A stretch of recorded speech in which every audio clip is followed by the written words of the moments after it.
அல்லது ஒரு தலைவருக்கான எந்த வித மாண்பும் இல்லாமல் வாயில் நல்லா வருது, அதுக்கப்புறமேல டேஸ் போட்டு பேசுறது, ஒரு 8 ரீல்ஸை கட் பண்ணுற மாதிரியான ஒரு பேச்சு தான் அவர் தொடர்ச்சியாக பேசுகிறார் அப்படின்னு பார்க்கலாம். ஒரு கிடையாது. இப்போ நான் ஒத்துக்கிறேன், அவருக்கு நடிக்க தெரியலங்க, வாழ்க்கையில நடிக்க தெரியல. அவர் சினிமா விட்டு அவர் வந்துட்டாரு. ஆனால் நண்பர்கள்லாம் இது குழந்தை இப்படிதான் இருக்கும், தடுமாறி விழும்.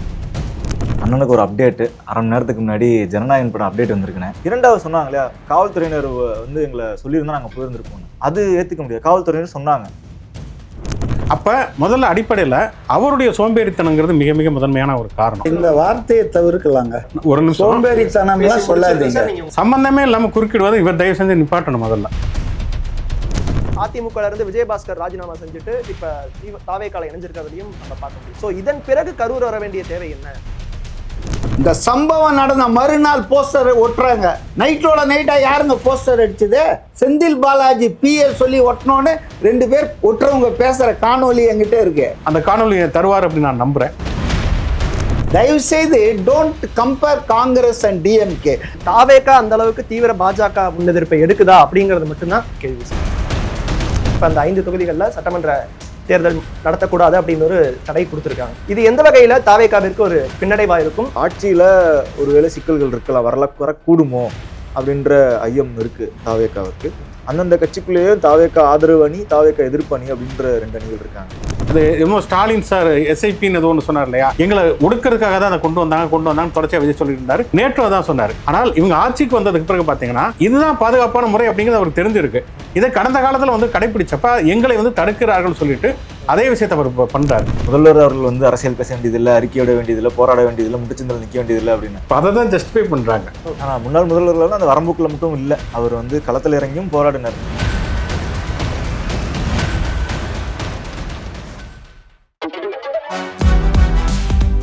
சூப்பரா இருக்கு அம்மா, எனக்கு இதோட சீக்கிரம் தெரியும். Chocolate sweetened condensed milk from Milky mist.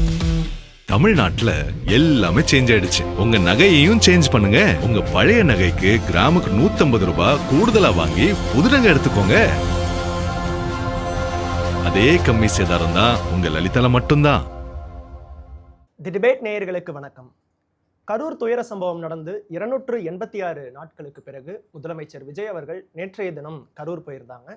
Karur போயிருந்த இடத்துல பாதிக்கப்பட்ட மக்களோட குடும்பத்தை சார்ந்த 31 பேருக்கு அரசு பணிகளும் வழங்கியிருக்காங்க. அது மட்டும் இல்லாம இந்த கரூர் சம்பவம் முழுக்க முந்தைய திமுக அரசு திட்டமிட்டு நடத்தப்பட்ட ஒரு நாடகம் அப்படிங்கிற ஒரு மிகப்பெரிய ஒரு குற்றச்சாட்டையும் சொல்லியிருந்ததையும் நம்ம நேற்றைய தினம் பார்த்திருந்தோம். இது மட்டும் இல்லாம அந்த அரசு பணி வழங்கினதற்கும் பல்வேறு விமர்சனங்கள் தொடர்ந்து இன்று வரை முன்வைக்கப்பட்டு கொண்டிருக்கிறதையும் நம்ம பார்க்கிறோம். இது மட்டும் இல்லாம நடந்து முடிந்த சட்டமன்ற தேர்தலுக்கு பிறகு 5 தொகுதிகளோட தேர்தல் முடிவுகளை நிறுத்தி வைக்கணும் அப்படின்னு தொடர்ந்திருந்த வழக்குல 5 தேர்தல்களை இடைத்தேர்தல் நடத்தக்கூடாது அப்படிங்கிற ஒரு உத்தரவையும் உயர்நீதிமன்றம் கொடுத்திருக்கிறதையும் நம்ம பார்க்கிறோம். சோ இப்படியான ஒரு சூழ்நிலையில முதலமைச்சர் விஜயினுடைய இந்த கரூர் பயணம் இடைத்தேர்தலை மட்டும் குறிவைத்து தொடர்ந்து அடுத்த கட்ட பயணங்கள் நகர்த்தப்படுதா, அல்லது கரூர்ல ஏற்பட்டிருக்கக்கூடிய அந்த பாதிப்பை அரசியலாக்குறதுக்கான ஒரு முயற்சியா முன்னெடுக்கப்படுதா அப்படிங்கிற கோணத்துல இன்றைய விவாத நிகழ்ச்சியை நம்ம கட்டமைச்சிருக்கோம். இந்த விவாத நிகழ்ச்சியில நம்ம கூட விருந்தினர்கள் இணைஞ்சிருக்காங்க. அவங்கள முதல்ல வரவேற்றலாம். பத்திரிகையாளர் சுகுணா திவாகர் அவர்கள், அரசியல் விமர்சகர் CK மதிவாணன் அவர்கள், பத்திரிகையாளர் பிரபாகர் அவர்கள். விருந்தினர்களுக்கு வணக்கம். சுகுணா சார், உங்கள்கிட்ட இருந்து ஆரம்பிக்கணும்னு நினைக்கிறேன். 286 நாட்கள் ஆகியிருக்கு. முதலமைச்சர் விஜய் கரூர் போயிருக்காங்க. இன்னுமே திமுகவை தொடர்ந்து குறை சொல்லிக்கிட்டே இருக்கிறதா இருக்கட்டும், அதற்கு திமுக பதில் கொடுத்துக்கிட்டே இருக்கிறதா இருக்கட்டும், இது எப்படி பாக்குறீங்க? உங்களுடைய முதற்கட்ட பார்வை என்ன சார்? இல்லை, விஜயனுடைய அரசியல் அப்படிங்கிறது கிட்டத்தட்ட ஒரு திரைக்கதையாக தான் இருக்குது. ஏன்னா இப்போ வந்து சினிமாவில் வந்து நிறைய பேர் அரசியலுக்கு வந்திருக்காங்க, வந்து 2 பேர் முதலமைச்சராகவும் ஆகியிருக்காங்க. அதனால் சினிமா வேற, அரசியல் வேற அப்படிங்கிறது தான் பொதுவாக அவங்களுடைய நடவடிக்கையாக இருந்தது. இப்போ ஒரு பேசக்கூடிய முறையாக இருக்கட்டும், அல்லது ஒரு பாடி லாங்குவேஜாக இருக்கட்டும், எம்ஜிஆரும் ஜெயலலிதாவும் சினிமாவில் ஒன்றா இருக்கும். ஆனால் வந்து ஒரு சட்டமன்றத்திலேயோ அல்லது பொதுக்கூட்டத்திலேயோ அவங்க பேசுவதுங்கிறது ஒரு இயல்பான ஒரு பேச்சு வழக்காக இருக்கும்.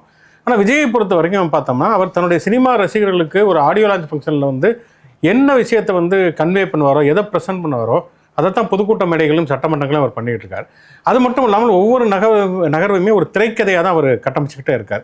இப்பயுமே பார்த்தீங்கன்னா, நீங்கள் கூட்டங்களை திருச்சி கிழக்காக இருக்கட்டும் அல்லது இதுவாக இருக்கட்டும், ஒரு முதலமைச்சருக்கான அல்லது ஒரு தலைவருக்கான எந்த வித மாண்பும் இல்லாமல் வாயில் நல்லா வருது, அதுக்கப்புறமேல டேஸ் போட்டு பேசுறது, இந்த மாதிரியான விஷயங்களை ஒரு முதலமைச்சர், ஒரு அரசியல் கட்சி தலைவர் வந்து இதுக்கு முன்னால் பண்ணதே கிடையாது. ஆனால் அதை தொடர்ச்சியாக பண்ணிட்டு இருக்காரு. என்னன்னா, ஒரு 8 ரீல்ஸை கட் பண்ணுற மாதிரியான ஒரு பேச்சு தான் அவர் தொடர்ச்சியாக பேசுகிறார் அப்படின்னு பார்க்கலாம். இன்னொன்று அவருடைய அரசியலுடைய அடிப்படைங்கிறத முதல்ல இருந்தே வந்து அவர் திமுக எதிர்ப்பு அப்படிங்கிறத வந்து ஹீரோ வெர்சஸ் வில்லன் அப்படிங்கிற மாதிரியான ஒரு பைனரி அவர் ஃபிக்ஸ் பண்ணிட்டார். அப்போ திமுக வெர்சஸ் தாவேகா, தீய சக்தி வெர்சஸ் தூய சக்தி அப்படிங்கிறத அவர் வந்து முடிவு பண்ணிட்டார். அப்படிங்கிறப்ப அதுக்கேற்ற மாதிரியாக தான் அந்த திரைக்கதையை கொண்டு போகிறார். இந்த திரைக்கதையை பொறுத்த வரைக்கும் அவரே எதிர்பாராத 2 திருப்பம் அல்லது 2 பின்னடைவு அப்படிங்கிறது செந்தில் பாலாஜியை அரெஸ்ட் பண்ணியிருக்கணும் அப்படிங்கிறது அவருடைய திரைக்கதையில் இருந்த ஒரு அம்சம். ஆனால் செந்தில் பாலாஜி கைதுங்கிறது நடக்கலை, முன்ஜாமீன் நீதிமன்றம் வழங்கிருச்சு. 2வது இந்த அரசு வேலையை தருவது அப்படிங்கிறது அது தந்துறதுங்கிறது திமுக தடுத்துரும் அப்படிங்கிற ஒரு நேரட்டிவ் முன்வைக்கிறது தான் அவருடைய நோக்கமாக இருந்தது. 2 நேரட்டிவ் வந்து அவர் வந்து அந்த ஸ்கிரிப்டில் வந்து ரெடி பண்ணி வச்சிருந்திருப்பார். ஒன்று என்னன்னா, நான் வந்து கரூருக்கு வருவதை வந்து திமுக தடுத்தது அப்படிங்கிறது. ஆக்சுவலாக உச்சநீதிமன்றத்தில் அவங்க போட்ட வழக்கில் விஜய் கரூருக்கு போகக்கூடாதுங்கிறது எங்கேயுமே இல்லை. அப்படி இல்லைங்கிறத தெளிவுபடுத்திய பிறகு அதை நேற்று சொன்னார். அது ஒரு பொய்யை மனதறிந்து அந்த பொய்யை சொன்னார். 2வது என்ன அப்படின்னு சொன்னால், அரசு வேலையை வந்து இந்த பாதிக்கப்பட்டவர்களுக்கு தருவதை திமுக தடுத்தது அப்படிங்கிறத அவர் அடுத்து சொல்ல விரும்பிய ஒரு நேரட்டிவ். ஆனால் திமுக ஒன்றுமே சொல்லலைனாலும் சிபிஐ சிபிஎம்ல இருந்து தாவேக்காவுக்கு வெளியிலிருந்து ஆதரவு வரக்கூடிய கட்சிகள் இருந்து பொதுமக்களில் பலரும் அதற்கான கண்டனங்களை எதிர்ப்பை தெரிவித்திருக்கிறார்கள். அப்படிங்கிறனால அந்த விஷயத்துக்குள்ளே அவர் பல நேற்று நல்லா கவனிச்சிங்கன்னா, அந்த அரசு வேலை தருவது குறித்த விமர்சனங்களுக்கு அவர் எந்த பதிலுமே அளிக்கிறார். ஆக மொத்தம் என்னன்னா, அவருடைய ஒவ்வொரு நகருமே ஒரு திரைக்கதைக்கான ஒரு திருப்பம் அந்த நகர்வாகத்தான் இருக்குது. ஒரு சினிமாட்டிக் லைஃபை அப்படியே வந்து பாலிடிக்ஸில் அப்ளை பண்ணுறது அப்படியாகத்தான் அவருடைய ஒவ்வொரு மூவுமே இருந்தது. அதனுடைய ஒரு பகுதியாகத்தான், அதனுடைய ஒரு காட்சியாகத்தான் நேற்று அவர் கரூரில் பேசிய விஷயத்தையுமே நான் பார்க்கிறேன். மதிவாணன் சார், கரூர் போறாங்க அப்படின்னு முதல்ல சொன்னோனே வைக்கப்பட்டது இடைத்தேர்தல் வருது. காரணம், இதற்கு முன்பு முதலமைச்சராக பொறுப்பேற்ற பிறகு மற்ற மாவட்டங்கள்ல எங்க சென்று முதலமைச்சர் பேசியிருக்காங்கன்னு பார்த்தா திருச்சி கிழக்கு மக்களுக்கு நன்றி தெரிவிக்கிறதுக்காக போயிருந்தாங்க. அங்கேயும் இப்ப இடைத்தேர்தல் வர இருக்கு. ஸோ அடுத்ததா கரூர் குறிவைத்து கரூர்ல இந்த மக்கள் நலத்திட்டங்கள் வழங்குறதுக்கும் பாதிக்கப்பட்டவங்களுக்கு நிவாரணம் தரத்துக்குமான இதுக்காக கரூரும் போயிருக்காங்க. அங்க போயிருந்த இடத்துல சார் குறிப்பிட்ட மாதிரி முன்னாடி இருந்த கூட்டங்கள்ல வாயில நல்லா வந்துடும் அப்படின்னு சொல்ற விஷயமா இருக்கட்டும், நேற்று ஒரு கேப் விட்டு பேசின விஷயங்களா இருக்கட்டும், ஒரு முதலமைச்சராக இருக்கக்கூடியவர் இப்படியான ஒரு பொதுவெளியில இப்படியான வார்த்தைகளை வைக்கிறது ஒரு சரியான அணுகுமுறையா? கரூர் பயணத்தை எப்படி பாக்குறீங்க? இப்போ கரூர் கூட்டத்தை பற்றி நீங்கள் கேட்டீங்க. இப்போ கரூரில் வந்து நடந்த அந்த துயர சம்பவம் என்பது தாவேகா கட்சியாக இருந்தாலும் சரி, திரு விஜயாக இருந்தாலும் அவங்களால மறக்க முடியாத ஒரு பெரும் துயர் தான். ஏன்னா யாராக இருந்தாலும் தன்னுடைய கூட்டத்துக்கு வந்தவங்க ஒரு 41 பேர், குழந்தைகள் பெண்கள் உட்பட மரணம் அடைந்துகிறார்கள் என்பது வந்து ஒரு ஆறாத வடுவாக இருக்கும். அதில் ஒன்றும் சந்தேகமே கிடையாது. ஆனால் அந்த பிரச்சனையை இதற்கு முன்னால் இருந்த ஆட்சியாளர்கள், அரசாங்கம் எப்படி கையாண்டது அப்படின்னு பார்த்தோம்னா, நிச்சயமாக அவர் அதுக்கு பதில் சொல்ல வேண்டிய அவசியம் இருக்குது. அவர் வந்து காலையில் நிகழ்ச்சி தாவேகா தலைவராகத்தான் அந்த மக்கள் சந்திப்பில் இருக்கிறார், முதலமைச்சராகவும் இருக்கிறார், தாவேகா தலைவராகவும் இருக்கிறாரு. காலையில் நிகழ்ச்சி தாவேகா ஏற்பாடு செய்த மக்கள் சந்திப்பு தான். இப்போ ஸ்டாலின் அவர்களும் முன்னாலெல்லாம் திமுக தலைவர் கட்சினார், அதே நேரத்தில் அரசு சார்ந்த நிகழ்ச்சியில் ஒரே கல்லில் 2 மாங்காய் மாதிரி. இது ஒன்றும் புதுமை இல்லை. யாரா எம்ஜிஆரும் பண்ணியிருக்காரு, ஜெயலலிதாவும் பண்ணியிருக்காங்க. அப்போ முற்பகலில் அவர் பேசுறது வந்து பார்த்தீங்கன்னா, தாவேகா கட்சி தலைவர் என்ற முறையில் அந்த அவங்களுக்கு மண்டபம், தாவேகா சார்பில் நினைவு மண்டபம் அமைப்பது உட்பட பல்வேறு விஷயங்கள் அவர் பேசினார். நான் ஒத்துக்கிறேன், அவருக்கு நடிக்க தெரியலைங்க. திரையில் வந்து நடித்தவருக்கு வாழ்க்கையில் நடிக்க தெரியல. அவர் சினிமா விட்டு அவர் வந்துட்டார். ஆனால் நண்பர்கள்லாம் சினிமா, திரைக்கதை, டைலாகு, ஸ்கிரிப்டுன்னு இவங்க இன்னும் அந்த சினிமாவிலே மூழ்கி இருக்காங்க. அவர் விட்டு வந்துட்டார், வேண்டாம் போதும் அப்படின்னு சொல்லிட்டு. அதனால் அவரை பொறுத்தவரையில் யதார்த்தமாக இருக்காருங்க, இயல்பாக இருக்கார், போலித்தனம் இல்லை, அடுக்கு மொழியில் அடுக்கி அப்படியே பேசுறது இதெல்லாம் இல்லாமல் இயற்கையாக மக்களோடு அவர் நேருக்கு நேர் பேசுகிறாரு. அவர் டயலாக் பண்ணுறாரு. அதில் சில வார்த்தைகள் வந்து தவிர்த்திருக்கலாமா அப்படின்னா தவிர்த்திருக்கலாம். ஆனால் அவருக்கு அனுபவம் இல்லை, அரசியல் அனுபவம். இப்போ ஸ்டாலினையோ அல்லது ஜெயலலிதா, எம்ஜிஆர்லாம் மிக நீண்ட காலம் அரசியலில் பயணித்து அனுபவம் பெற்றவர். இவர் கட்சி ஆரம்பித்தே 2 வருஷம் 2.5 வருஷம் ஆச்சு. எம்எல்ஏ ஆகும்போதே முதலமைச்சர் ஆனது யாருங்க, எத்தனை பேருங்க தமிழ்நாட்டில்? அதாவது வடநாட்டில் ஒன்றா இவரை சொல்லலாம், நம்ம ஆம் ஆத்மி அரவிந்த் கெஜ்ரிவாலை சொல்லலாம். மற்ற யாருமே வந்து எம்ஜிஆர் உள்பட, ஜெயலலிதா உள்பட, எடப்பாடி, ஸ்டாலின், கருணாநிதி, காமராஜ் எல்லாருமே ஒரு 2-3 முறை எம்எல்ஏவாக இருந்து அசம்பிளியில் அனுபவம் பெற்று அதுக்கப்புறம் தான் முதலமைச்சராக அமைச்சரெல்லாம் ஆயிருக்காங்க. பட் இந்த அரசாங்கத்தில் நம்ம என்ன புரிஞ்சுக்கணும்னா, சில தப்புகள் நடக்கும். இது குழந்தை இப்படி தான் இருக்கும், தடுமாறி விழும். இதை போய் அப்படியே கவ்வக்கூடாது. அதுக்கு சொல்லி கொடுக்கணும், அதுக்கு ஒரு டைம் கொடுக்கணும், அது எக்ஸ்பீரியன்ஸ் எடுக்க. இதை நம்ம புரிஞ்சிக்காம we compare Stalin with Vijay, we compare Karunanidhi with விஜய்லாம், அதெல்லாம் சரியில்லைங்க. ஏன்னா இது ஒரு இந்த கட்சியில் இருக்கிற எம்எல்ஏக்கள் 108 பேரில் 107 பேரில் 100 பேர் ஃபஸ்ட் டைம் எம்எல்ஏ. அவங்களுக்காக தான் ட்ரைனிங்லாம் வச்சார் சபாநாயகர். ஸோ நம்ம விமர்சனம் பண்ணும்போது இதை ஒரு பேக்கில் வச்சுக்கணும். இவங்கெல்லாம் புதுமையானவர்கள், இன்எக்ஸ்பீரியன்ஸ்டு, அதனால் சில தவறுகள் பவுண்ட் டு கம். அதை அவங்க 4ஆம் வட்டத்தில் திருத்திக்குவாங்க. அதுக்கு ஒரு 6 மாதம் நம்ம வெயிட் பண்ணணும். இல்ல தொடர்ந்து இந்த அடுத்தடுத்த சந்திப்புகள் இடைத்தேர்தலை நோக்கியே குறிவைக்கப்படுதா அப்படிங்கிற ஒரு அப்படின்றது எதிர்கட்சிகளுடைய குற்றச்சாட்டுங்க. அது பாருங்க, இங்க பாருங்க, அப்படிங்கறத தாண்டி ஒரு பொதுவான பார்வையா திருச்சி கிழக்கு தொகுதி காலியா இருக்குங்கிறது நமக்கு தெரியும். மக்களுக்கு நன்றி தெரிவிக்க போனாங்க, அதை நம்ம ஏற்றுக்கொள்ள முடியும். சரி, கரூர்ல ஏன் 50 நாளுக்கு அப்புறம் வந்தாங்க, 50 நாளுக்கு அப்புறம் வந்தாங்கன்னு ஒரு கேள்வி இருக்கு. ரைட், 50 நாட்களுக்குள்ள ஏன் வரல அப்படிங்கிற ஒரு கேள்வியும் இருக்கு. அதிமுக இருந்து விஜயபாஸ்கர் ராஜினாமா செஞ்சுட்டு இப்ப தாவேக்கால இணைஞ்சிருக்கிறதையும் நம்ம பார்க்க முடியுது. சரி, சோ இதன் பிறகு கரூர் வர வேண்டிய தேவை என்ன? ஆட்சி பொறுப்பேற்று 50 நாள் என்ன பண்ணீங்க? இப்ப ஏன் நீங்க கரூர் வரணும்? நல்ல கேள்வி. அதாவது நீங்க வரீங்க. இல்ல நல்ல கேள்வி. அப்ப இடைத்தேர்தல் நடக்கிற இன்னொரு 5 தொகுதி இருக்கு, அதுக்கெல்லாம் அவர் போலையா? இது கரூர்ல இல்ல இன்றைக்கு போல இல்ல, தேர்தலே தள்ளி வச்சுட்டாங்க. அதாவது நடத்தக்கூடாதுன்னு இடைக்கால உத்தரவு போட்டிருக்காங்க. அதனால் நம்ம பேசுகிறதே ஒரு இது கிடையாது. இப்போ தேர்தலே இல்லை. நீங்கள் தேர்தல் தேதி அறிவிச்சிருந்தா அப்போ நடத்தை விதிகள் வந்துடும், யாரும் போக முடியாது. இது போலலாம் பிரச்சாரம், அரசு திட்டங்கள்லாம் அமல் நடத்த முடியாது. அது வேற விஷயம். சரி, இப்போ நீங்கள் சொன்னீங்கல்ல, ஏன் 50 நாள் கழிச்சு அன்னைக்கு அடுத்த நாளே போயிருக்கணும்னு எதிர்பார்க்குறீங்களா? அவர் வெறுங்கையோடு போல. அதாவதுங்க, செப்டம்பர் 27 இந்த சம்பவம் நடக்குது. அது முடிஞ்ச பிறகு அவர் நேராக கரூருக்கு போய் அவங்களுக்கு இரங்கல் தெரிவிக்கணும்னு பல முறை முயன்றார். காவல்துறை அவருக்கு அனுமதி கொடுக்கல, பாதுகாப்புக்கு ஏற்பாடு செய்ய ஒத்துழைக்கலை. வேற வழி இல்லாமல் தான் 4 பஸ்ஸில் அவங்களெல்லாம் மகாபலிபுரம் வர வச்சு, அவர் வீட்டுக்கு வர வைக்கல, கட்சி ஆஃபீஸுக்கு வர வைக்கல, மகாபலிபுரத்தில் ஒரு ஹோட்டலில் எல்லாருக்கும் ரூம் போட்டு வர வச்சு ஒவ்வொரு அறையாக போய் அவங்கள சந்தித்து ஆறுதல் சொல்லி, பல பேர் சொன்னாங்க அவர் காலில் விழுந்து அழுதாருன்னு சொல்லி. அவருக்கு இதெல்லாம் தேவையில்லைங்க. நடிக்கிற ஒரு பூட்டி அறையில் காலில் விழுந்து அழ வேண்டிய அவசியம் தேவையில்லை. ஆக அவர் ஒரு சிறந்த மனிதாபிமானி, மனித நேயம் மிக்கவர் தான் நான் பார்க்குறேன். அப்போ அவர் 20 லட்சம் ரூபா அப்போயே கொடுத்துட்டாரு. உங்கள் குடும்பத்தை தாவேக்கா தத்து எடுத்துக்கோம், கண்டிப்பாக உங்களை நாங்கள் பார்த்துக்குவோம், உங்கள் மகனை போல், உங்கள் இதை போல் நாங்கள் பார்த்துக்குவோன்னு அப்போயே அவர் உறுதி சொல்லிட்டாருங்க. அதனால் அடுத்த நாளே ஏன் போலன்னா இதுக்காக தான். அதாவது இந்த வேலை வாய்ப்புகளுக்கெல்லாம் ஒரு நிமிஷம் இந்த வேலை வாய்ப்புகள் எல்லாம் திட்டம் போட்டு எம்டி ஹேண்டடாக போவானா. ஃபஸ்ட் டைம் போகும்போது அந்த குடும்பங்களுக்கு ஏதாவது செய்யணும்னு நினச்சி தான். அதுக்கு ப்ராசஸ் இருக்குது கவர்மெண்ட்டில். இப்போ அவங்களுக்கு 41 பேருக்கு முதல்ல வேலை கொடுக்கணுன்னு தான் நினச்சாங்க. அதில் ஒரே குடும்பத்தில் 3-4 பேருக்கும் அவங்க எங்களுக்கு வேலை வேணான்ட்டாங்க.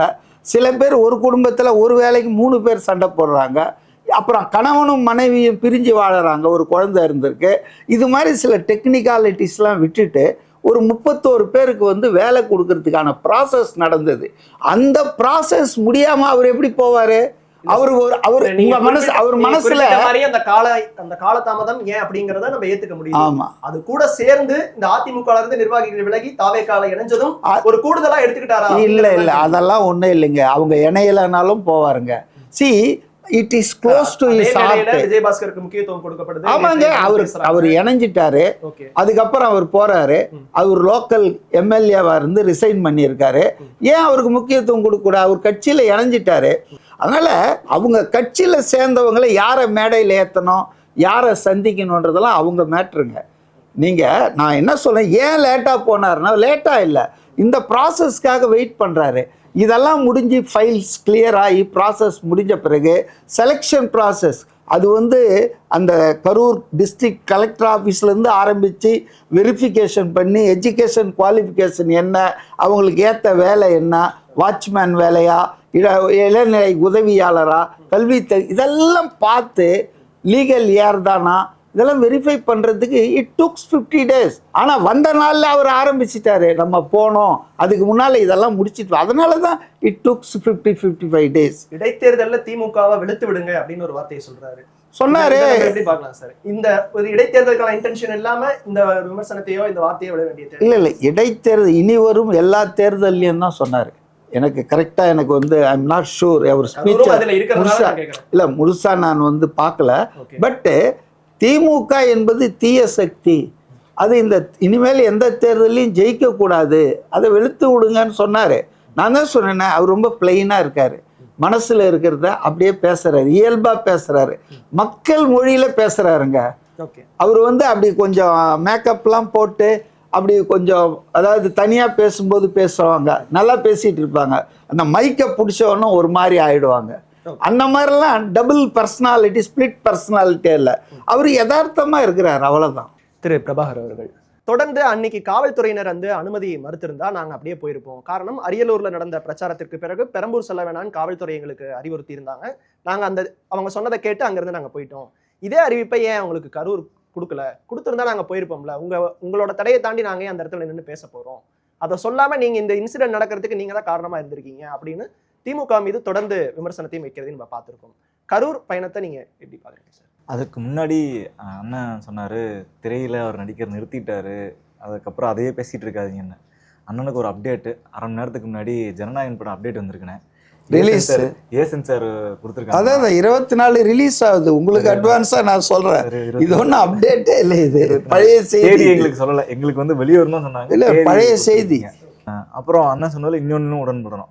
அவங்கள வந்து நீங்கள் ஒப்பிடக்கூடாது கலைஞர் அவர்களுடனோ அல்லது அம்மையார் ஜெயலலிதா அவர்களுடனோ அல்லது முக ஸ்டாலின், முன்னாள் முதல்வர் முக ஸ்டாலின் அவர்களுடனோ யாருன்னு ஒப்பிடக்கூடாது. அவங்க வந்து எப்படி அவர்கள் பாணியில் சொல்லணும்னா அவங்க வந்து எப்படி திமுகவை பவளவில் பாப்பா என்று சொன்னார்களோ அதே போல் இது ஒரு 2 ஆண்டுகளான ஒரு குழந்தை கட்சி தான். அப்போ இப்போ தான் அது வந்து தவழ்ந்துக்கிட்டு இருக்காங்க. இனிமேல் தான் வந்து கொஞ்சம் கொஞ்சம் நடக்க பழகி ரெடி ஆகும். அதனால் அதுக்கு ஒரு தாமதம் ஆகும், அதுவும் ஏற்றுக்கொள்ளத்தக்கது, அதுவும் அண்ணனோட நான் உடன்படுறேன். 2 இப்போ நீங்கள் கேட்ட கேள்வி, இதில் வந்து இருவருக்குமே பொறுப்பு இருக்குது. அதாவது முற்றிலுமாக திமுக அரசு அதிலிருந்து எங்களுக்கு எந்த பொறுப்பும் இல்லை, இது முழுக்க முழுக்க தாவேக்கா தான் காரணம்னு விலகிட முடியாது. அதே நேரத்தில் தாவேக்காவும் வந்து இல்லை இதெல்லாமே வந்து 100% போலீஸ் சொல்லியிருந்தா நாங்கள் போயிருந்திருப்போம் அப்படின்னாங்க. போலீஸ் சொல்லி ஒரு முறை போனதுக்கும் பல இடங்களில் போலீஸார் வந்து அனுமதி மறுத்ததுக்குமே அதை அரசியலாக சொல்லி எங்களை மக்களை சந்திக்க விட மாட்டேன்றாங்க, பாருங்க உங்களை பார்க்க விட மாட்டேன்றாங்க, ஜெயிக்கக்கூடாதுன்றாங்க, அனுமதி கேட்கப்பட இடம் வந்து மறுக்கப்பட்டு அதன் பிறகுதான் கொடுத்துக்கோ. பல இடங்கள்ல அப்படிதான் நடந்தது. எங்களை வந்து இங்கே நிற்க கூடாதுன்றாங்க, உட்காரக்கூடாதுன்றாங்க, கை தூக்க கூடாதுன்றாங்க, வண்டியில வந்து உங்களை பார்க்க கூடாதுன்றாங்க அப்படின்லாம் இதே முதல்வர் விஜய் அவர்கள் தான் அன்று தாவேக்கா தலைவராக மட்டும் இருக்கும்பொழுது குற்றச்சாட்டு வச்சாரு. ஒன்று. இன்னொன்று, இங்க நடந்ததுல போலீஸ் வந்து அனுமதி நீங்க வந்து சொல்லியிருந்தா நாங்க போயிருந்திருப்போம் அப்படின்றாங்க இல்லையா. போலீஸ் சொன்ன நேரத்துக்கு தான் நீங்கள் வந்தீங்க, அதில் மாற்று கருத்து இல்லை. போலீஸ் அனுமதி கொடுத்தது 3 மணிலேருந்து இரவு 7 மணியோ அல்லது 3 மணிலேருந்து 8 மணி வரைக்கும் 10 மணி வரைக்கும் அனுமதி கொடுத்த நேரத்தில் தான் வந்தீங்க.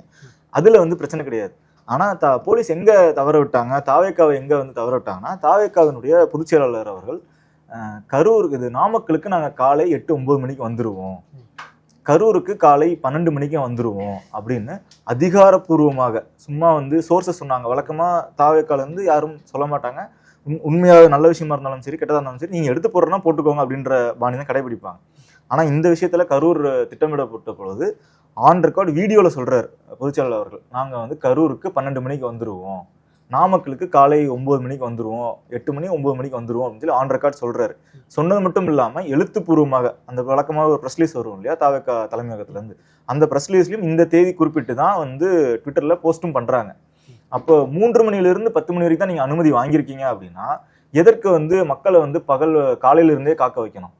இப்போ மக்கள்கிட்ட ஏன் நீங்கள் 12 மணிக்கே வந்து கரூருக்கு வந்துடுவார், அப்போ விஜய் அவர்கள் 12 மணிக்கே கரூருக்கு வந்துடுவார் அப்படின்னா எத்தனை மணிலேருந்து அங்கே மக்கள் கூட ஆரம்பிப்பாங்க?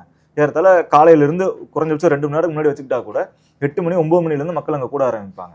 இதே தான் நாமக்கல்லையும் நடந்தது. நாமக்கல்லையும் பலி ஆயிருந்திருக்கு, உயிர் பலி நடந்திருந்திருக்கு, அங்கேயும் அந்த மாதிரியான துயர சம்பவம் நடந்திருக்கு. ஆனால் இந்த அளவுக்கு பெரிய ஸ்கேல் இல்லைன்றனால அந்த எண்ணிக்கையை வந்து யாரும் பெரிதுபடுத்தலை. அப்போ இங்க காவல்துறை என்ன பண்ணியிருக்காங்கன்னா, முன்கூட்டியே இதெல்லாம் நடந்துருச்சு, இது வந்து அன்று நடக்கல. அதாவது இது வந்து தாவேக்கா அன்னைக்கு சொல்லி அன்னைக்கே கூட்டம் நடக்கல, முந்தின நாளோ அதுக்கு முந்தின நாளோ அந்த நிகழ்ச்சி நடக்கிறதுக்கு 1 நாள் 2 நாள் முன்பாகவே இந்த அறிவிப்பு வந்திருந்தது. வந்த உடனேயே என்ன பண்ணியிருந்திருக்கணும், காவல்துறையினர் உடனடியாக தாவேக்கா நிர்வாகிகளை அழைத்து ஏன் இப்படி வந்து பொய் பிரச்சாரம் பண்றீங்க, ஏன் இப்படி வந்து தகவலை மாற்றி சொல்றீங்க, நேரத்தை மாற்றி சொல்றீங்க, இப்போ நேரத்தை நீங்க மாத்தி சொல்றதுனால இப்போ காலையில இருந்தே போலீஸ் போட வேண்டிய நிலைமை வரும்ல. உங்களுக்கு அனுமதிக்கப்பட்ட நேரமே 3ல இருந்து 10 தானே. அப்ப நீங்க 3 மணின்னு சொன்னா கூட ஒரு குறைஞ்சபட்ச நியாயம் இருக்கு. நீங்க காலையில இருந்து மக்கள் திரட்டுறாங்க அப்படின்னா காலையில இருந்து மக்கள் வரணும்ல. காலையில இருந்து வர்ற மக்கள் எல்லாம், ஏன்னா அங்க இருந்த கிரௌடு எதுவுமே வந்து உள்ளூர் கிரௌடு மட்டும் கிடையாது, அந்த வெளிச்சாமிபுரத்தை சேர்ந்த மக்கள் மட்டும் கிடையாது. நேரில் போனன்றனால சொல்றேன், அந்த பாதிக்கப்பட்ட மக்கள் நேரில் பார்த்துன்றனால சொல்றேன். அருகாமையில் இருக்க மாவட்டங்கள்ல இருந்தெல்லாம் மக்கள் வந்திருக்காங்க. இன்னும் சொல்லணும், சேலத்துல இருந்தெல்லாம் வந்து மக்கள் அந்த கூட்டத்தில் வந்திருக்காங்க. அதுலயும் அவங்களும் பாதிக்கப்பட்டிருக்காங்க. அப்போ இதெல்லாம் முன்கூட்டியே அதை எப்போ இது வந்து காவல்துறையினர் சொல்றாங்க, இப்போ நான் சொல்ற விஷயத்த காவல்துறையினரும் உணர்ந்திருக்காங்க. அவங்க என்னைக்கு சொல்றாங்கன்னா, சம்பவம் நடந்த அன்று இரவு டிஜிபி அவர்கள் பத்திரிகையாளர் சந்திக்கிறார். அப்போ சொல்றாரு, இவங்க வந்து நிகழ்ச்சி நேரத்துக்கு முன்பாகவே மக்களை திரட்ட ஆரம்பிச்சிட்டாங்க, அவங்க அனௌன்ஸ் பண்ண டைமுமே வந்து தப்பா அனௌன்ஸ் பண்ணியிருக்காங்க. இப்போ காவல்துறை முன்கூட்டியே நடவடிக்கை எடுத்திருந்திருக்கணும், முன்கூட்டியே கூட்டம் சேர தவிர்த்திருக்க வாய்ப்பு இருக்கு. ஒன்று, இப்படியான விஷயங்கள் நடக்காதனால தானே திமுக மேல தொடர்ந்து இந்த குற்றச்சாட்டு. நான் திமுக மேல இந்த குற்றச்சாட்டை ஏத்துக்கிறேன். இந்த குற்றச்சாட்டை ஆமா திமுக மீது தவறு இருக்கிறது, நடவடிக்கை எடுத்திருந்திருக்கணும். ஒன்று. இரண்டாவது, சொன்னாங்க இல்லையா, காவல்துறையினர் வந்து எங்களை சொல்லியிருந்தா நாங்க போயிருந்திருப்போம். அது ஏத்துக்க முடியாது. காவல்துறையினர் சொன்னாங்க, காவல்துறை இங்கேயே நின்று பேசிட்டு போங்க. அங்க வெளிச்சம்பரத்துக்கு நீங்க ஜியோகிராஃபி போயிருந்தீங்கன்னா தெரியும், ஒரு மெயின் ரோட்ல இருந்து பாலம் இருக்கும், பாலத்துல இருந்து நீங்க ஒரு 1/2 கிலோமீட்டர் போனதுக்கு அப்புறமா ஒரு பிரிவு வரும். ஆக்சுவலா ஒரு மெயின் ரோட்ல இருந்து ஒரு பிரிவு மாதிரி வரும், வெளிச்சம்பரம் பிரிவு வரும். அது ஒரு குறுகலான ஒரு சாலை தான். பெரிய சாலை இருக்கு, பெரிய சாலையில இருந்து அங்கிருந்தே பேசுங்க அப்படின்னு தான் சொல்றாங்க. அதை வந்து இவங்களும் ஏத்திருக்காங்க. அந்த காட்சிகள் நம்மளும் பார்த்தோம். காவல்துறையினர் போய் வந்து ஆதவர்ஜுனா அவர்களிடமும் முதல்வர் அவர்களும் உரையாடுறத, இன்றைய முதல்வர்களும் உரையாடுறதை நம்மளும் பார்த்தோம்.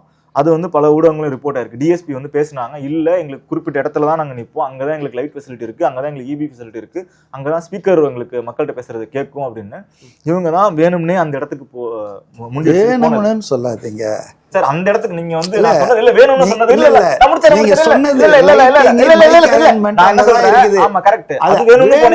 சொல்லாதீங்க, அந்த லைட்டிங் காரணத்துக்காக அங்க போனாங்க. இல்ல அது வந்து எப்படி திரிக்கப்படுதுன்னா, நீங்க வேணும்னு நான் சொன்னது வந்து அவங்க அந்த இடத்துல பிரச்சாரம் பண்றதுக்காக வேணும்னு போனாங்கன்னு சொன்னேன். மக்களை கொல்றதுக்காக வேணும்னு போனாங்க நானும் சொல்லல, அது விபத்து. ரைட்டா? அது திட்டமிட்டு நான் அந்த சதி கோட்பாட்டுக்குள்ள நான் வரல, சதி கோட்பாட்டை நான் விரும்பல.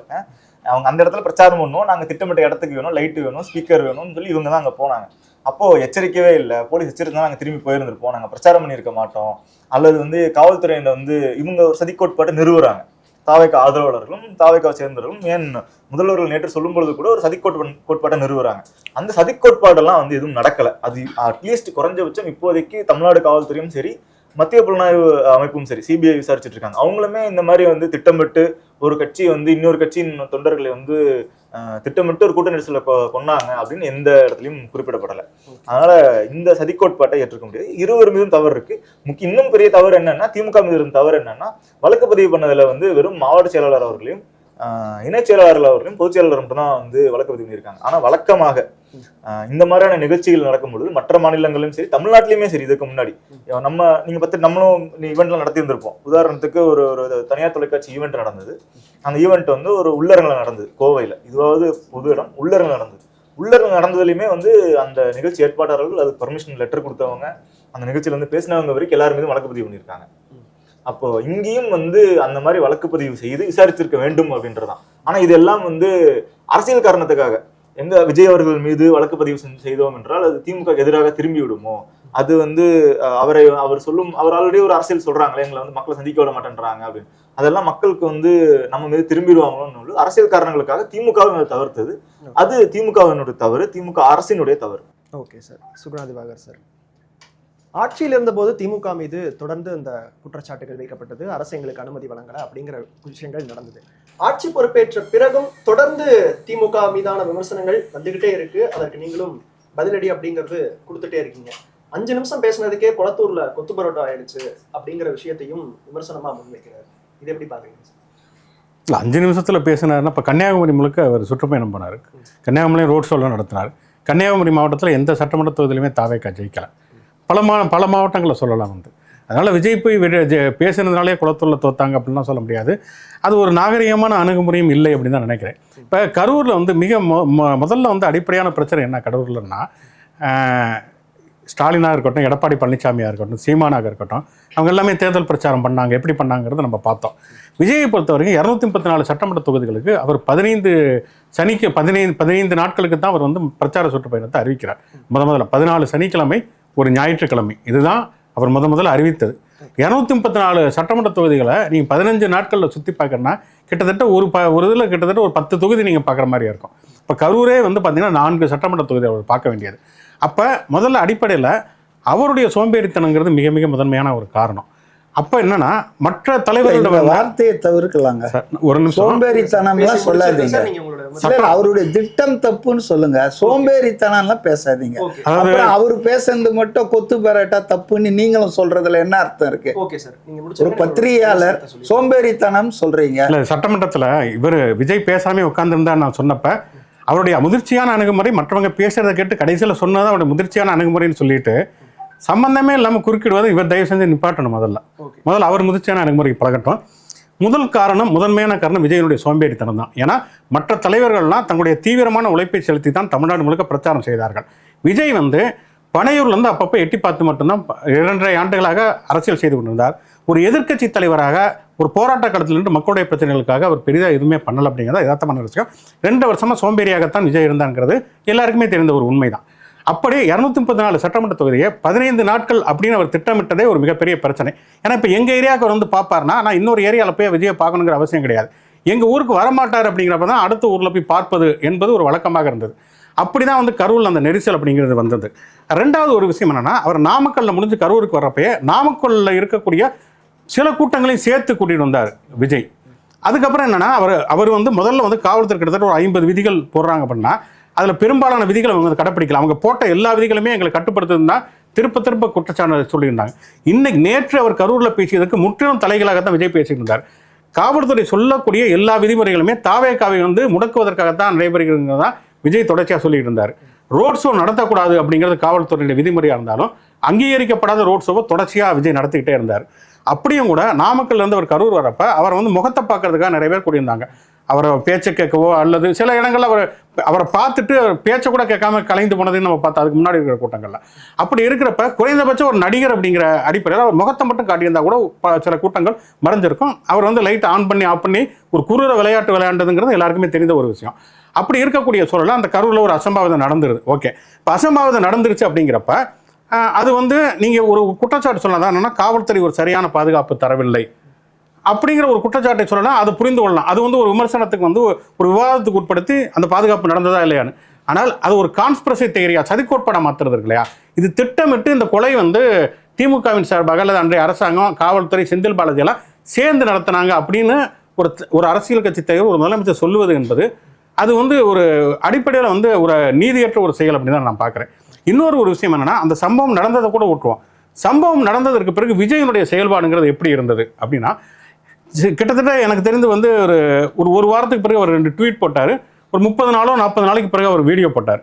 விஜய் மட்டும் இல்லை, ஒட்டுமொத்த கட்சியுமே தலைமறைவானது அப்படிங்கிறது இந்திய அரசியல் வரல. அப்போ தான் முதல் தடவை இந்திய கம்யூனிஸ்ட் கட்சியெல்லாம் வந்து நக்சல்பாரி அமைப்புகள்லாம் தலைமறைவாக இருந்திருக்காங்க. அவங்க புரட்சிகர செயல்பாடுகளில் ஈடுபட்டு தலைமறைவாக இருக்காங்க. ஒரு அசம்பாவிதம் அல்லது வந்து ஒரு சோதனை வந்ததுக்கு அதை எதிர்கொள்ளவே முடியாமல் ஒட்டுமொத்தமாக கட்சி தலைமறைவானது அப்போ தான். அது மட்டும் இல்லை, நான் கிட்டத்தட்ட ஒரு 3 ஆண்டுகளாக விவாதங்களில் பேசிகிட்டு இருக்கேன், தொலைக்காட்சி விவாதங்களில். அந்த கரூர் சம்பவம் நடந்தப்ப 1 மாதமாக தாவேக்காவுடைய செய்தி தொடர்பாளர்களோ தாவேக்காவுடைய ஆதரவாளர்களோ யாருமே எந்த விவாதத்துக்கும் வரவே இல்லை. கேள்விகளுக்கு பதில் சொல்ல தயாராகவே இல்லை. சரி, இப்போ விஜய் தொடர்ச்சியாக சொல்கிறார்களே, அதாவது என்னை முடக்கிறாங்க, என்னை வந்து இது பண்ணிடுறாங்கன்னு. அவரால் வந்து பாதிக்கப்பட்ட மக்களை நேரில் பார்க்கறதுக்கு அவர் கரூர் போக முடியலைங்கிறது பலருடைய குற்றச்சாட்டு. ஆனால் அப்படி அவர் போகிறதுக்கான சாத்தியம் இல்லைன்னு தான் நானும் நினைக்கிறேன். ஏன்னா வந்து ஒரு அசம்பாவிதம் நடந்துருச்சு. விஜய் மீது கூட அவங்களுக்கு கோபம் வந்திருக்கலாம், வேற மாதிரி கூட எதிர்வினை வரலாம், அவர் போகாமல் கூட இருந்திருக்கலாம். ஆனால் குறைந்தபட்சம் அவர் பத்திரிகையாளர்கள் செய்து தன்னுடைய நிலைமை என்னன்னு விளக்கி இருக்கணும். விஜயை வந்து முடக்கி அன்னைக்கு திமுக அரசாங்கம் முடக்கி போட்டுச்சுன்னா திருச்சி விமானத்தில் பத்திரிகையாளர்கள் கேள்வி கேட்கும்பொழுது அவர் பதிலளிப்பதை யார் முடக்கி போட்டாங்க? திருச்சி விமானத்தில் பதிலளிக்கல. சரி, சென்னைக்கு வர்றாரு, சென்னை விமானத்தில் வந்து இறங்குறாரு, அங்கேயாவது பதிலளித்திருக்காங்க. இல்லை, சரி அன்னைக்கு எனக்கு வந்து மனம் உடைந்துருச்சு, நான் பேசக்கூடிய நிலையில் இல்லை அப்படின்னு விஜய் சொல்லியிருந்தா, ஒரு நாள் கழித்தோ 2 நாள் கழித்தோ பனையூரில் தன்னுடைய வீட்டுக்கு அல்லது அலுவலகத்துக்கு பத்திரிகையாளர்கள் அழைத்து அவர் பேட்டி கொடுத்துக்கலாம். இதுதாங்க நடந்தது, நான் ரொம்ப வருத்தப்படுறேங்க, எதையுமே சொல்லாமல். அதுக்கப்புறம் ஸ்டாலின் அவர்கள் சொல்கிறார் வந்து ஒரு தலைவருங்கிறது தன்னுடைய தொண்டர்கள் வந்து சாவதுக்கு விரும்ப மாட்டாங்க அப்படின்னு கிட்டத்தட்ட வந்து அவர் மீதான ஒரு பழிங்கிறது இல்லாத ஒரு சூழல் உருவாகிறது. அது எதிர்க்கட்சி தலைவரே பண்ணுறாருங்கிறப்ப தான் சிஎம் சார் நீங்கள் வந்து என்னுடைய ரசிகர்கள் வந்து நீங்கள் தொடாதீங்க, என்ன வேணால் தொட்டு பாருங்கள், வெளியில் வந்தால் தானே தொடுவாங்க, நான் வீட்டில் இருப்பேன் இல்லை ஆஃபீஸில் இருப்பேனார். ஆக மொத்தம் ஒரு ஒட்டுமொத்தமாக அதற்கு பின்னால் அவர் நடந்து கொண்ட நடவடிக்கை என்பது ஒரு அரசியல் கட்சி தலைவருக்கான எந்த விதமான கோட்பாட்டிலையும் இலக்கணத்திலும் அடங்காத முற்றிலும் வந்து ஒரு மனசாட்சியற்ற ஒரு தன்மை தான் விஜய்கிட்ட இருந்தது. தாவேக்காவும் அப்படிதான் இருந்தது. அதுக்கு பிறகு நீங்க கிட்டத்தட்ட ஓராண்டுகள் கழித்து 9 மாதம் கழித்து வந்து அதை அப்படியே திருப்பி பாருங்கன்னா இன்னைக்கு நீங்க முதலமைச்சர், நீங்க எதிர்க்கட்சி தலைவர் கிடையாது. காவல்துறையில வந்து சில பேர் வந்து நாடகம் போட்டு என்னை கூட்டிட்டு வந்து இப்படி ஒரு அசம்பாவிதத்தை திட்டமிட்டு நடத்துறாங்கன்னு இவர் சொல்றாருன்னா, அப்ப இன்னைக்கு காவல்துறைங்கிறது அவருடைய கட்டுப்பாட்டில் தான் இருக்குது, உள்துறை அவருடைய கட்டுப்பாட்டில் தான் இருக்கு. யார் செஞ்சாங்க கரூர்ல? அந்த காவல்துறை அதிகாரி மீது என்ன நடவடிக்கை எடுத்திருக்காரு? செந்தில் பாலாஜியோ அல்லது அன்னைக்கு இருந்த திமுகவோ வந்து அதுக்கு வந்து அவங்க தான் திட்டமிட்டு இதை பண்ணினாங்கன்னா சிபிஐ விசாரணையில் அப்படியான ஒரு குற்றச்சாட்டை, ஒரு புகாரை தாவேக்கா சார்பாக விஜய் கொடுத்திருக்கிறாரா அப்படிங்கிற கேள்விகள் இருக்குது. அப்ப காவல்துறை தன்னுடைய பொறுப்பு இருந்தாலும் கூட ஒரு முதலமைச்சருங்கிறதுக்கான எந்த விதமான பொறுப்போ அதற்கான ஒரு இலக்கணமோ இல்லாம வாய்க்கு வந்தது மாதிரி அவர் பேசுவதுங்கிறது எந்த விதத்திலும் ஏற்றுக்கொள்ளத்தக்கது கிடையவே கிடையாது. Okay sir. மதிவாணன் சார், தலைவரா விஜய் அவர்கள் பேசக்கூடிய வார்த்தைகளை ஏற்றுக்கொள்ள முடியும், ஆனா இன்னைக்கு ஒரு முதலமைச்சர் அப்படிங்கிற ஒரு பொறுப்புல இருந்து பேசக்கூடிய வார்த்தைகளை ஏற்றுக்கொள்ள முடியாது. சட்ட ரீதியா அதுல என்ன பிரச்சனைகள் இருக்கோ அதை நோக்கி ஒரு ஆக்கப்பூர்வமான ஒரு நடவடிக்கை எடுக்கிறத விட்டுட்டு இந்த மாதிரியான விமர்சனங்களை தொடர்ந்து முன் வச்சுக்கிட்டே இருக்கிறது அரசியலா தான் பாக்குறாங்க அப்படின்னு சொல்றாங்க. நடவடிக்கைக்கு தயாரா இல்லையா தாவேக்கா? அதாவது கரூர் சம்பவம் குறித்த அந்த துயரம் குறித்த ஒரு விசாரணையை உச்சநீதிமன்றத்தின் வழிகாட்டுதலில் ஒரு சிபிஐ குழு விசாரிச்சிட்டு இருக்குங்க. இது விசாரித்து முடிவு சொல்கிற வரைக்கும் இது சம்பந்தமாக யாருமே பேசாமல் இருப்பது தான் நல்லது. ஆதவ் அர்ஜுனாக இருந்தாலும் சரி, அல்லது விஜயாக இருந்தாலும் சரி, வேறு எதிர்த்தரப்பினராக இருந்தாலும் இது we have to wait for the decision. Findings என்ன வருதுன்னு நம்ம பார்க்கலாம். அதனால் இது பொதுவாக நாம் ஒரு விசாரணை நாமே கேட்டிருக்கோம் சுப்ரீம் கோர்ட்டில் போய், நாமே அந்த விசாரணைக்கு ஒத்துழைப்பு கொடுக்குறோம். அப்போ அதனுடைய ஃபைண்டிங்ஸ் வர்ற வரைக்கும் பொறுத்து இருக்கலாம். அதை பற்றி நாம் வந்து பேசாமல் இருப்பது பொது வெளியில் நல்லது. நண்பர் சொன்னது இல்லை, நண்பர் ஒன்று சொன்னார். அப்படின்னா அவர் வந்து சிபிஐ கிட்ட அவர் சொல்லியிருக்கணும் இல்லைன்னாரு. அவர் என்ன சொன்னாருன்னு உங்களுக்கும் தெரியாது, எனக்கும் தெரியாது. சிபிஐ 2 நாள் அவர் போய் சாட்சியம் அளித்திருக்கிறார், சாட்சியாக அழைத்திருக்கிறது. டெல்லிக்கு போய் 2 நாள் எல்லாத்தையும் சொல்லியிருக்காரு. அது என்ன சொன்னார் என்ன சொல்லலைன்றது நம்ம 2 பேருக்குமே தெரியாது. அப்படி அது இருக்கும்போது சொன்னாரா சொல்லியிருக்காரா அப்படின்லாம் நம்ம பேசுறது சரியில்லைன்னு நினைக்கிறேன். விசாரணையில இருக்கும்போது இப்படிப்பட்ட விஷயத்தை தப்புங்க. ஆதவ் அர்ஜுனா பேசினாலும் தப்பு, விஜய் பேசினாலும் தப்பு, அதை வந்து உதயநிதி பேசினாலும் தப்பு, கனிமொழி யார் பேசினாலும் தப்புங்க. Because matter is under investigation. Let us wait for the final outcome பார்ப்போம். இப்போ நான் என்ன சொல்கிறேன்னா, ஃபெயிலியர் ஆஃப் தி கவர்மெண்ட் தாங்க இதுக்கு காரணம். That doesn't mean I blame mister Stalin then chief minister. அவருக்கு இதுக்கு சம்மந்தம் இல்லை. நான் என்ன கவர்மெண்ட்டுடைய ஃபெயிலியரால தான் இந்த 41 பேர் இறந்தாங்கன்னு சொல்கிறதுக்கு காரணம் என்னென்னா, ஃபெயிலியர் ஆஃப் தி கவர்மெண்ட் மட்டுமே தான் காரணமா? ஆமாம், நான் சொல்கிறேன், கொஞ்சம் அலோவ் பண்ண please, allow me. Failure of the கவர்மெண்ட்னா revenue department, collector, RDO, tahsildar, they failed. Police department, SP, DSP, inspector, they have failed. Intelligence gathering, அந்த டிபார்ட்மெண்ட் totally collapsed. இந்த 3 சேர்ந்து தான் கவர்மெண்ட் ஃபெயிலியர் நான் சொல்ல. நாட் மெட்ராஸில் உட்காந்துட்டு இருக்கிற ஆட்சியாளர்கள் அதெல்லாம் நான் சொல்ல, கட்சி ரீதியாகவும் சொல்ல. அதாவதுங்க விஜய் வந்து இவர் சொன்னார் தேர்தல் மே மாதம், இந்த சம்பவம் நடக்கிறது வந்துட்டு செப்டம்பர் மாதம், நடுவில் வந்து 6-7 மாதம் இருக்குது. இவர்கிட்ட சொன்னார் அவர், நான் இத்தனை இடத்துக்கு தான் போவேன், மற்ற இடத்துக்கெல்லாம் போக மாட்டேன்னு ஏதாவது சொன்னாரா? அதாவது அவருடைய பிரச்சாரம் இல்லைங்க, அவருடைய பிரச்சாரம் என்பது அவர் தேர்தல் நெருக்கத்தில் எல்லா தொகுதிக்கும் போகிறதா தான் இருந்தாருங்க. புரியுதுங்களா? ஸோ என்னை பொறுத்தவரையில் என்னை பொறுத்தவரையிலங்க இந்த சம்பவத்தை போலீஸ் நினைத்திருந்தால், அந்த டிஸ்ட்ரிக்ட் அட்மினிஸ்ட்ரேஷன் நினைத்திருந்தால் தவிர்த்திருக்கலாம். அதாவது அதைத்தான் அவர் என்ன சொல்றாருன்னா விஜய், அதாவது நான் பெரம்பலூருக்கு போயிட்டு இருக்கும்போது அரியலூர்ல இருந்து எல்லையிலேயே நான் மடக்கி போலீஸ் சொல்லிட்டாங்க, தடுத்திருக்கலாம், அவங்க சொல்லியிருந்தா நாங்க கேட்டிருப்போம் அப்படிங்கறத தாண்டி அவங்களுக்கே ஒரு புரிதல் வரணும்ல சார். நம்மள பார்க்க இவ்வளவு பேர் வந்திருக்காங்க, நம்ம அங்க போனோம்னா ஏதோ ஒரு சின்ன ஒரு பிரச்சனை ஏற்படாதா, நமக்கும் அது களங்கமா இருக்காதா அப்படிங்கறத யோசிக்க மாட்டோம். வராது. ஏன்னா வராதுன்னா ஏன்னா கொஞ்சம் பொறுமை. அதாவதுங்க இது வந்து முதல் பயணம் இல்லை. அவர் திருச்சி, திருவாரூர், அவர் வந்து நாகப்பட்டினம் எல்லாம் போயிட்டு ஒரு 6வது சனிக்கிழமையும் 5வது சனிக்கிழமை தான் இது. அப்போ இதை விட பெரிய கூட்டங்கள் வந்தது திருவாரூரில் வந்ததுல பாதி கூட்டம் கிடையாது கரூரில். ஸோ இதை விட அதிகமான கூட்டங்கள் வந்தது. எந்த பிரச்சனையும் நடக்கல. அங்கே காவல்துறை மிக அருமையாக நேர்த்தியாக பிளான் பண்ணாங்க. மக்களுக்கு பாதுகாப்பா இருந்தது. கரூருக்குமே பின்னொரு நாள்ல தான் வரதா இருந்தது. அதன் தேதி திடீர்னு மாற்றப்படுது. அதெல்லாம் விடுங்க, என்னைக்கு வந்தாலும் கரூர்ல மட்டும் ஏன் இந்த குழப்பம் வந்தது?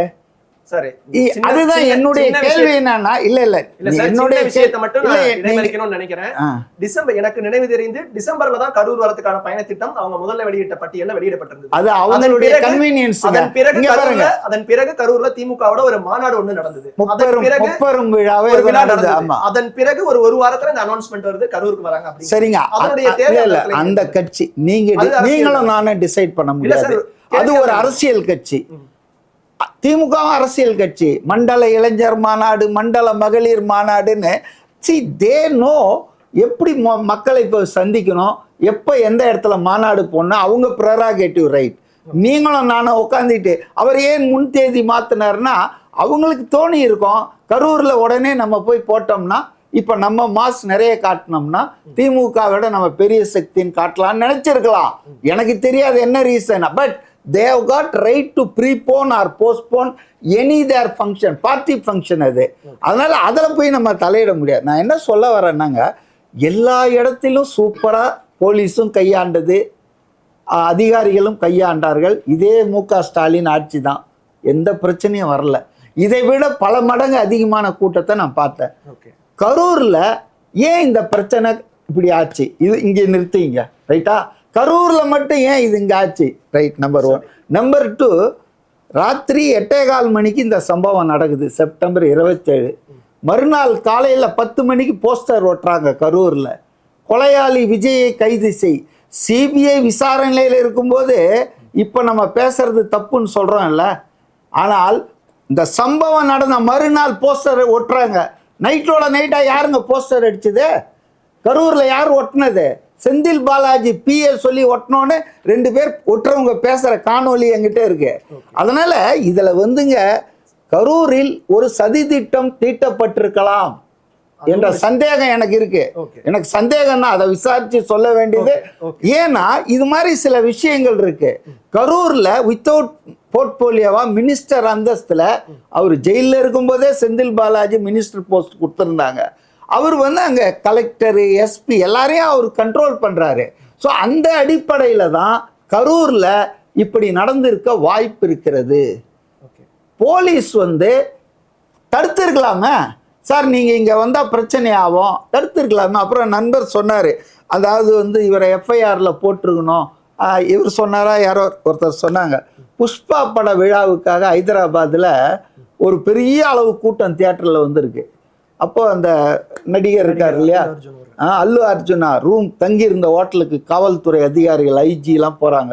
சார் நீங்கள் அங்கே வந்தால் இன்னும் ரொம்ப பெரிய பிரச்சனை ஆகிடும், நீங்கள் வர வேண்டாம், you cancel your visit to the தியேட்டர்ன்றாங்க. அவர் வந்து அதை ஒத்துக்கலை, அந்த வரக்கூடாதுன்னு தடை போடுறாங்க. அதை மீறி அவர் வராரு.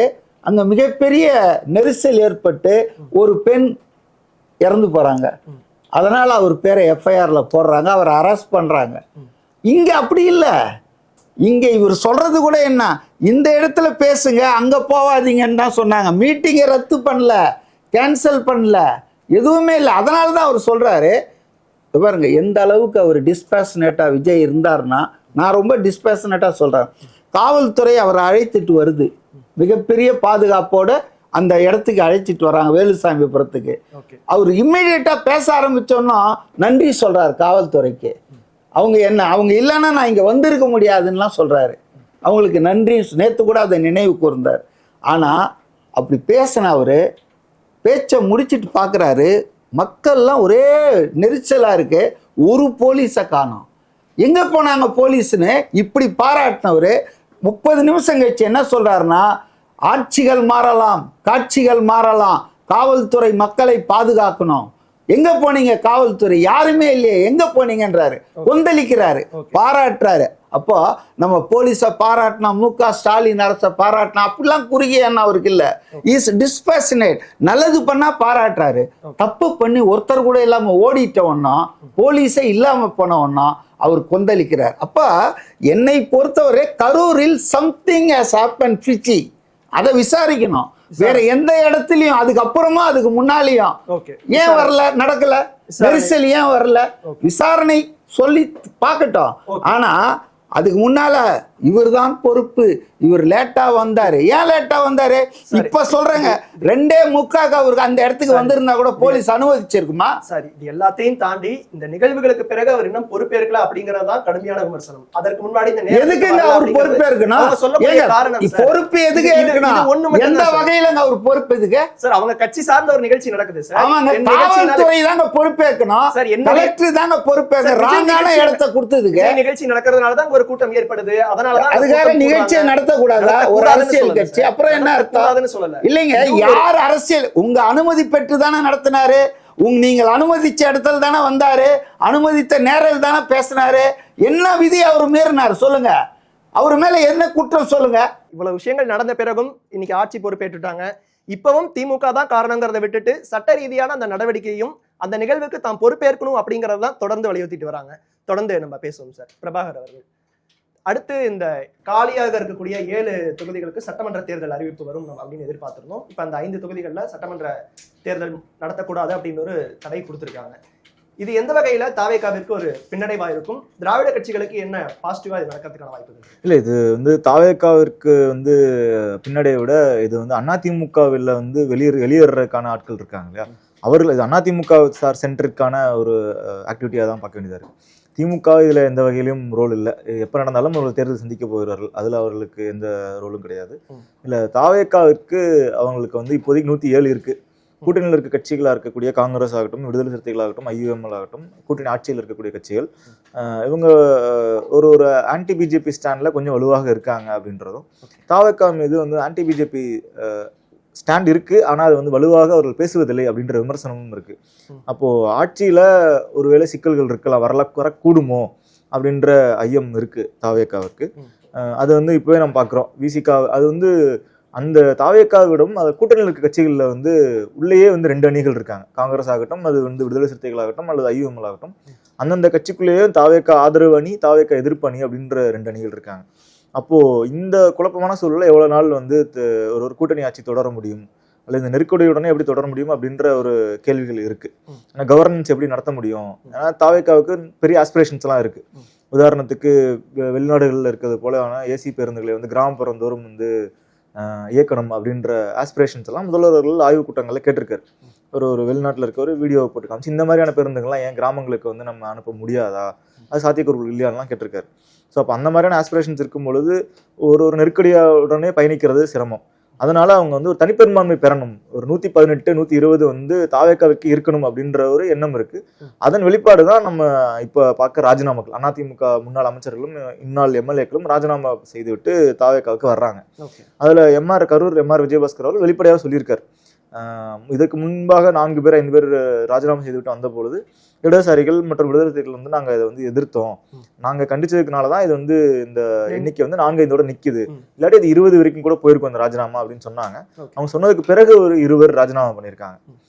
இது தொடர்பாக இடதுசாரிகள் அவங்ககிட்ட கேட்டதாகவும் கேட்டதாகவும் தாவேகாவினர்கள் வந்து நாங்க ராஜினாமா பண்ண சொல்லல, அவங்களா வாலண்டியரா வர்றவங்க நாங்க எப்படி வந்து நிறுத்த முடியும் அப்படின்னு தாவேகா தரப்புல சொன்னதாகவும் இடதுசாரிகள் விடுதலை சிறுத்தைகளும் வெளிப்படையாகவே சொன்னாங்க.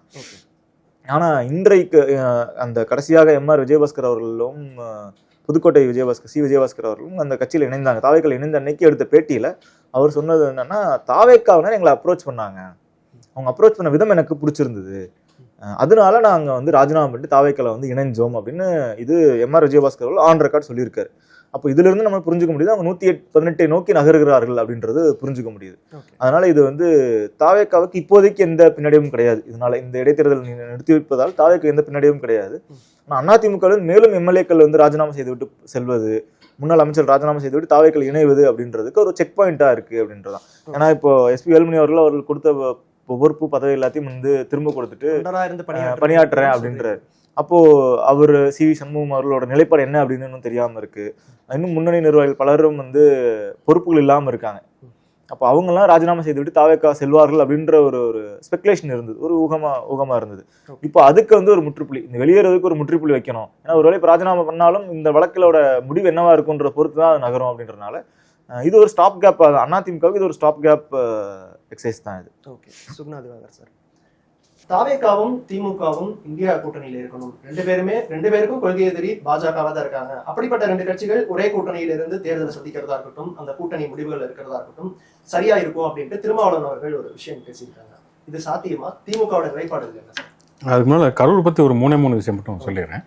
ஒன்று வந்து நான் என்ன சொன்னேன்னா, சிபிஐ விசாரணையில் வந்து விஜய் என்ன சொன்னாருங்கிறது யாருக்குமே தெரியாது. அவருக்கு ஒரு விட்னஸ் சம்மன் கொடுத்தாங்க, அதில் ஒரு செந்தில் பாலாஜி மேலே புகார் சொன்னாரா இல்லையா அப்படிங்கிறது தெரியாது. என்னன்னா விசாரணை குழுவை வந்து உச்சநீதிமன்றம் வந்து அமைத்தது. சிபிஐ விசாரணை அதை வந்து கண்காணிப்பதற்கான ஒரு குழு வந்து அமைச்சிருக்காங்க. உண்மையிலேயே இவங்களுக்கு வந்து இதில் ஒரு சதி கோட்பாடு இருப்பதாக இவங்களுக்கு சந்தேகம் இருந்ததுன்னா அந்த குழுவோட போய் இவங்க புகார் கொடுத்துருக்கணும். இது வரைக்கும் அப்படியான புகார்கள் கொடுத்த மாதிரி நமக்கு தெரியலை. அப்படி இருக்கிறப்ப இவங்க எப்படி வந்து வாய்க்கு வந்த போக்கில் ஆதவர்ஜனாவோ இவரோ பேசுகிறாங்கங்கிறது. ரெண்டாவது ஒரு விஷயம் என்னென்னா, கரூரில் மட்டும்தான் அந்த அசம்பாவிதம் நடந்துச்சு, அதுக்கு மேலே ஒன்றுமே நடக்கலை அப்படிங்கிறத அதுவே உண்மைக்கு மாறான ஒன்று. கரூரில் 41 பேர் இறந்தனால அது ஒரு பெரிய சம்பவமாக பேசப்பட்டுச்சு. விக்கிரவாண்டியிலேருந்து பார்த்தீங்கன்னா 1, 2ன்னு சொல்லி பலவித அசம்பாவிதங்கள் நடந்தது. அவங்க வந்து பாதுகாப்பு விதிமுறைகளை கடைப்பிடிக்காது மட்டும் இல்லை, அவங்க கூட்டங்களையே அவங்க ஒழுங்காக நடத்தலை. குடிநீர் வசதி ஏற்பாடு பண்ணுறதுலேருந்து ஒவ்வொரு விஷயங்களுமே அவங்க பண்ணாமல் இருந்தாங்க. கடைசியாக தஞ்சாவூரில் கூட, இதுக்கு பிறகு கூட தஞ்சாவூரில் வந்து ஒரு இளைஞன் வந்து பின்தொடர்ந்து வந்து இறந்து போனார் அப்படிங்கலாம் நமக்கு தெரியும். அப்படி இருக்கிறப்ப வந்து ஒவ்வொரு முறையுமே காவல்துறை கட்டுப்பாடுகள் விதித்ததுக்கு பிறகு தான் மாற்ற அந்த மேற்கூரை போகிறது. இப்போ வெயிலில் வந்து மயக்கப்பட்டு விழுந்தாங்க, அப்புறம் மேற்கூரை போகிறது ஒவ்வொன்றுமே பண்ணாங்க. அவங்க வந்து ஒரு அன்ஆர்கனைஸ்ட் மாப்பாக தான் டிவிக்கே இருந்தது அப்படிங்கிறது தான் யதார்த்தமான ஒரு விஷயம். அதுக்கப்புறம் பாதுகாப்பு விதிமுறைகள் போட்டதுக்கு பிறகு என்ன சொன்னாங்க அப்படின்னா வந்து இல்லை எங்களை வந்து அது இன்னும் ஸ்டாலின் சார் எஸ்ஐபின்னு எது ஒன்று சொன்னார் இல்லையா, எங்களை ஒடுக்கிறதுக்காக தான் அதை கொண்டு வந்தாங்கன்னு தொடர்ச்சியாக விஜய் சொல்லியிருந்தார். நேற்று அதான் சொன்னார். ஆனால் இவங்க ஆட்சிக்கு வந்ததுக்கு பிறகு பார்த்தீங்கன்னா அவங்க என்ன போட்டாங்களோ அதை இவங்களும் ஃபாலோ பண்ணாங்க. 5000 பேர் தான் அங்கே இருக்கணும் அப்படின்னு சொல்லி. திருச்சி கிழக்குக்கும் 5000 பேர் தான், நேற்று அவர் கரூருக்கு போனதுக்கும் 5000 பேர் தான். அப்போ ஸ்டாலின் வந்து உங்களை ஒடுக்குவதற்காக 5000 பேர் மட்டும் தான் இருக்கணும் அப்படின்னு குற்றம் சுமத்திட்டு இவங்களும் அதே தான் ஃபாலோ பண்ணுறாங்க. அப்படின்னா இப்போ மட்டும் எப்படி நீங்கள் திருச்சி கிழக்கில் வந்து வாக்காளர்கள் நன்றி தெரிவிக்கணும், 5000 பேர் மட்டும் ஓட்டு போட்டாங்க, எல்லாரும் தானே ஓட்டு போட்டாங்க. அப்போனா இதுதான் பாதுகாப்பான முறை அப்படிங்கிறது அவருக்கு தெரிஞ்சிருக்கு. இதை கடந்த காலத்தில் வந்து கடைப்பிடிச்சப்ப எங்களை வந்து தடுக்கிறார்கள் சொல்லிட்டு அதே விஷயத்தை அவர் பண்ணுறாரு. மூணாவது, மதிவாணன் அவர்கள் சொன்னார்கள் வந்து மறுநாள் வந்து செந்தில் பாலாஜி சொல்லி ஏதோ போஸ்டர் ஓட்டினாங்க, ஒரு காணொலி இருக்கு அப்படின்னு சொன்னார். நான் இது வரைக்கும் அந்த காணொலியை பார்த்ததில்லை. ஆனால் இந்த நிகழ்ச்சியில் உங்களுக்கு கொடுப்பாருன்னு நான் நம்புறேன். நான் கண்டிப்பாக, ஏன்னா அது செப்டம்பர் 27 சம்பவம் நடக்குது.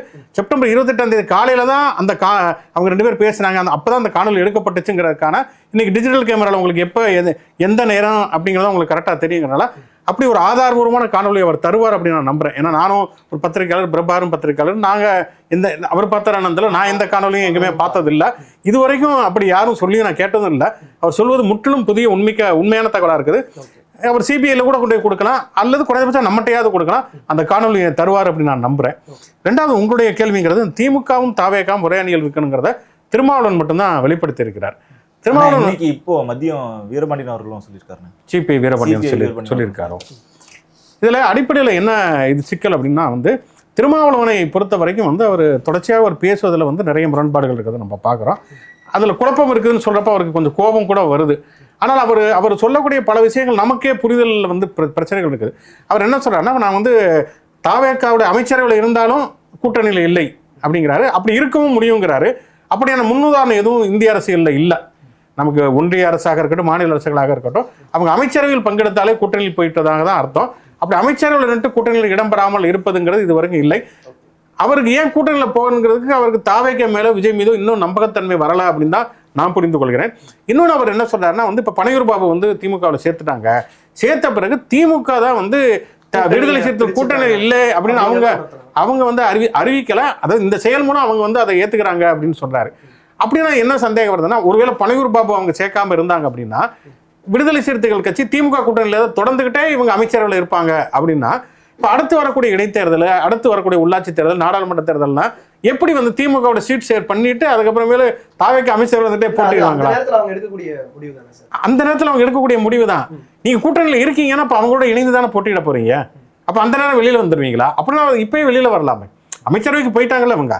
அப்புறம் திமுக கூட்டணியில் அவங்க தொடர்கிறார்கள் அப்படின்னு சொல்றதுல முரண்பாடுகள் இருக்கிறத பார்க்குறோம்.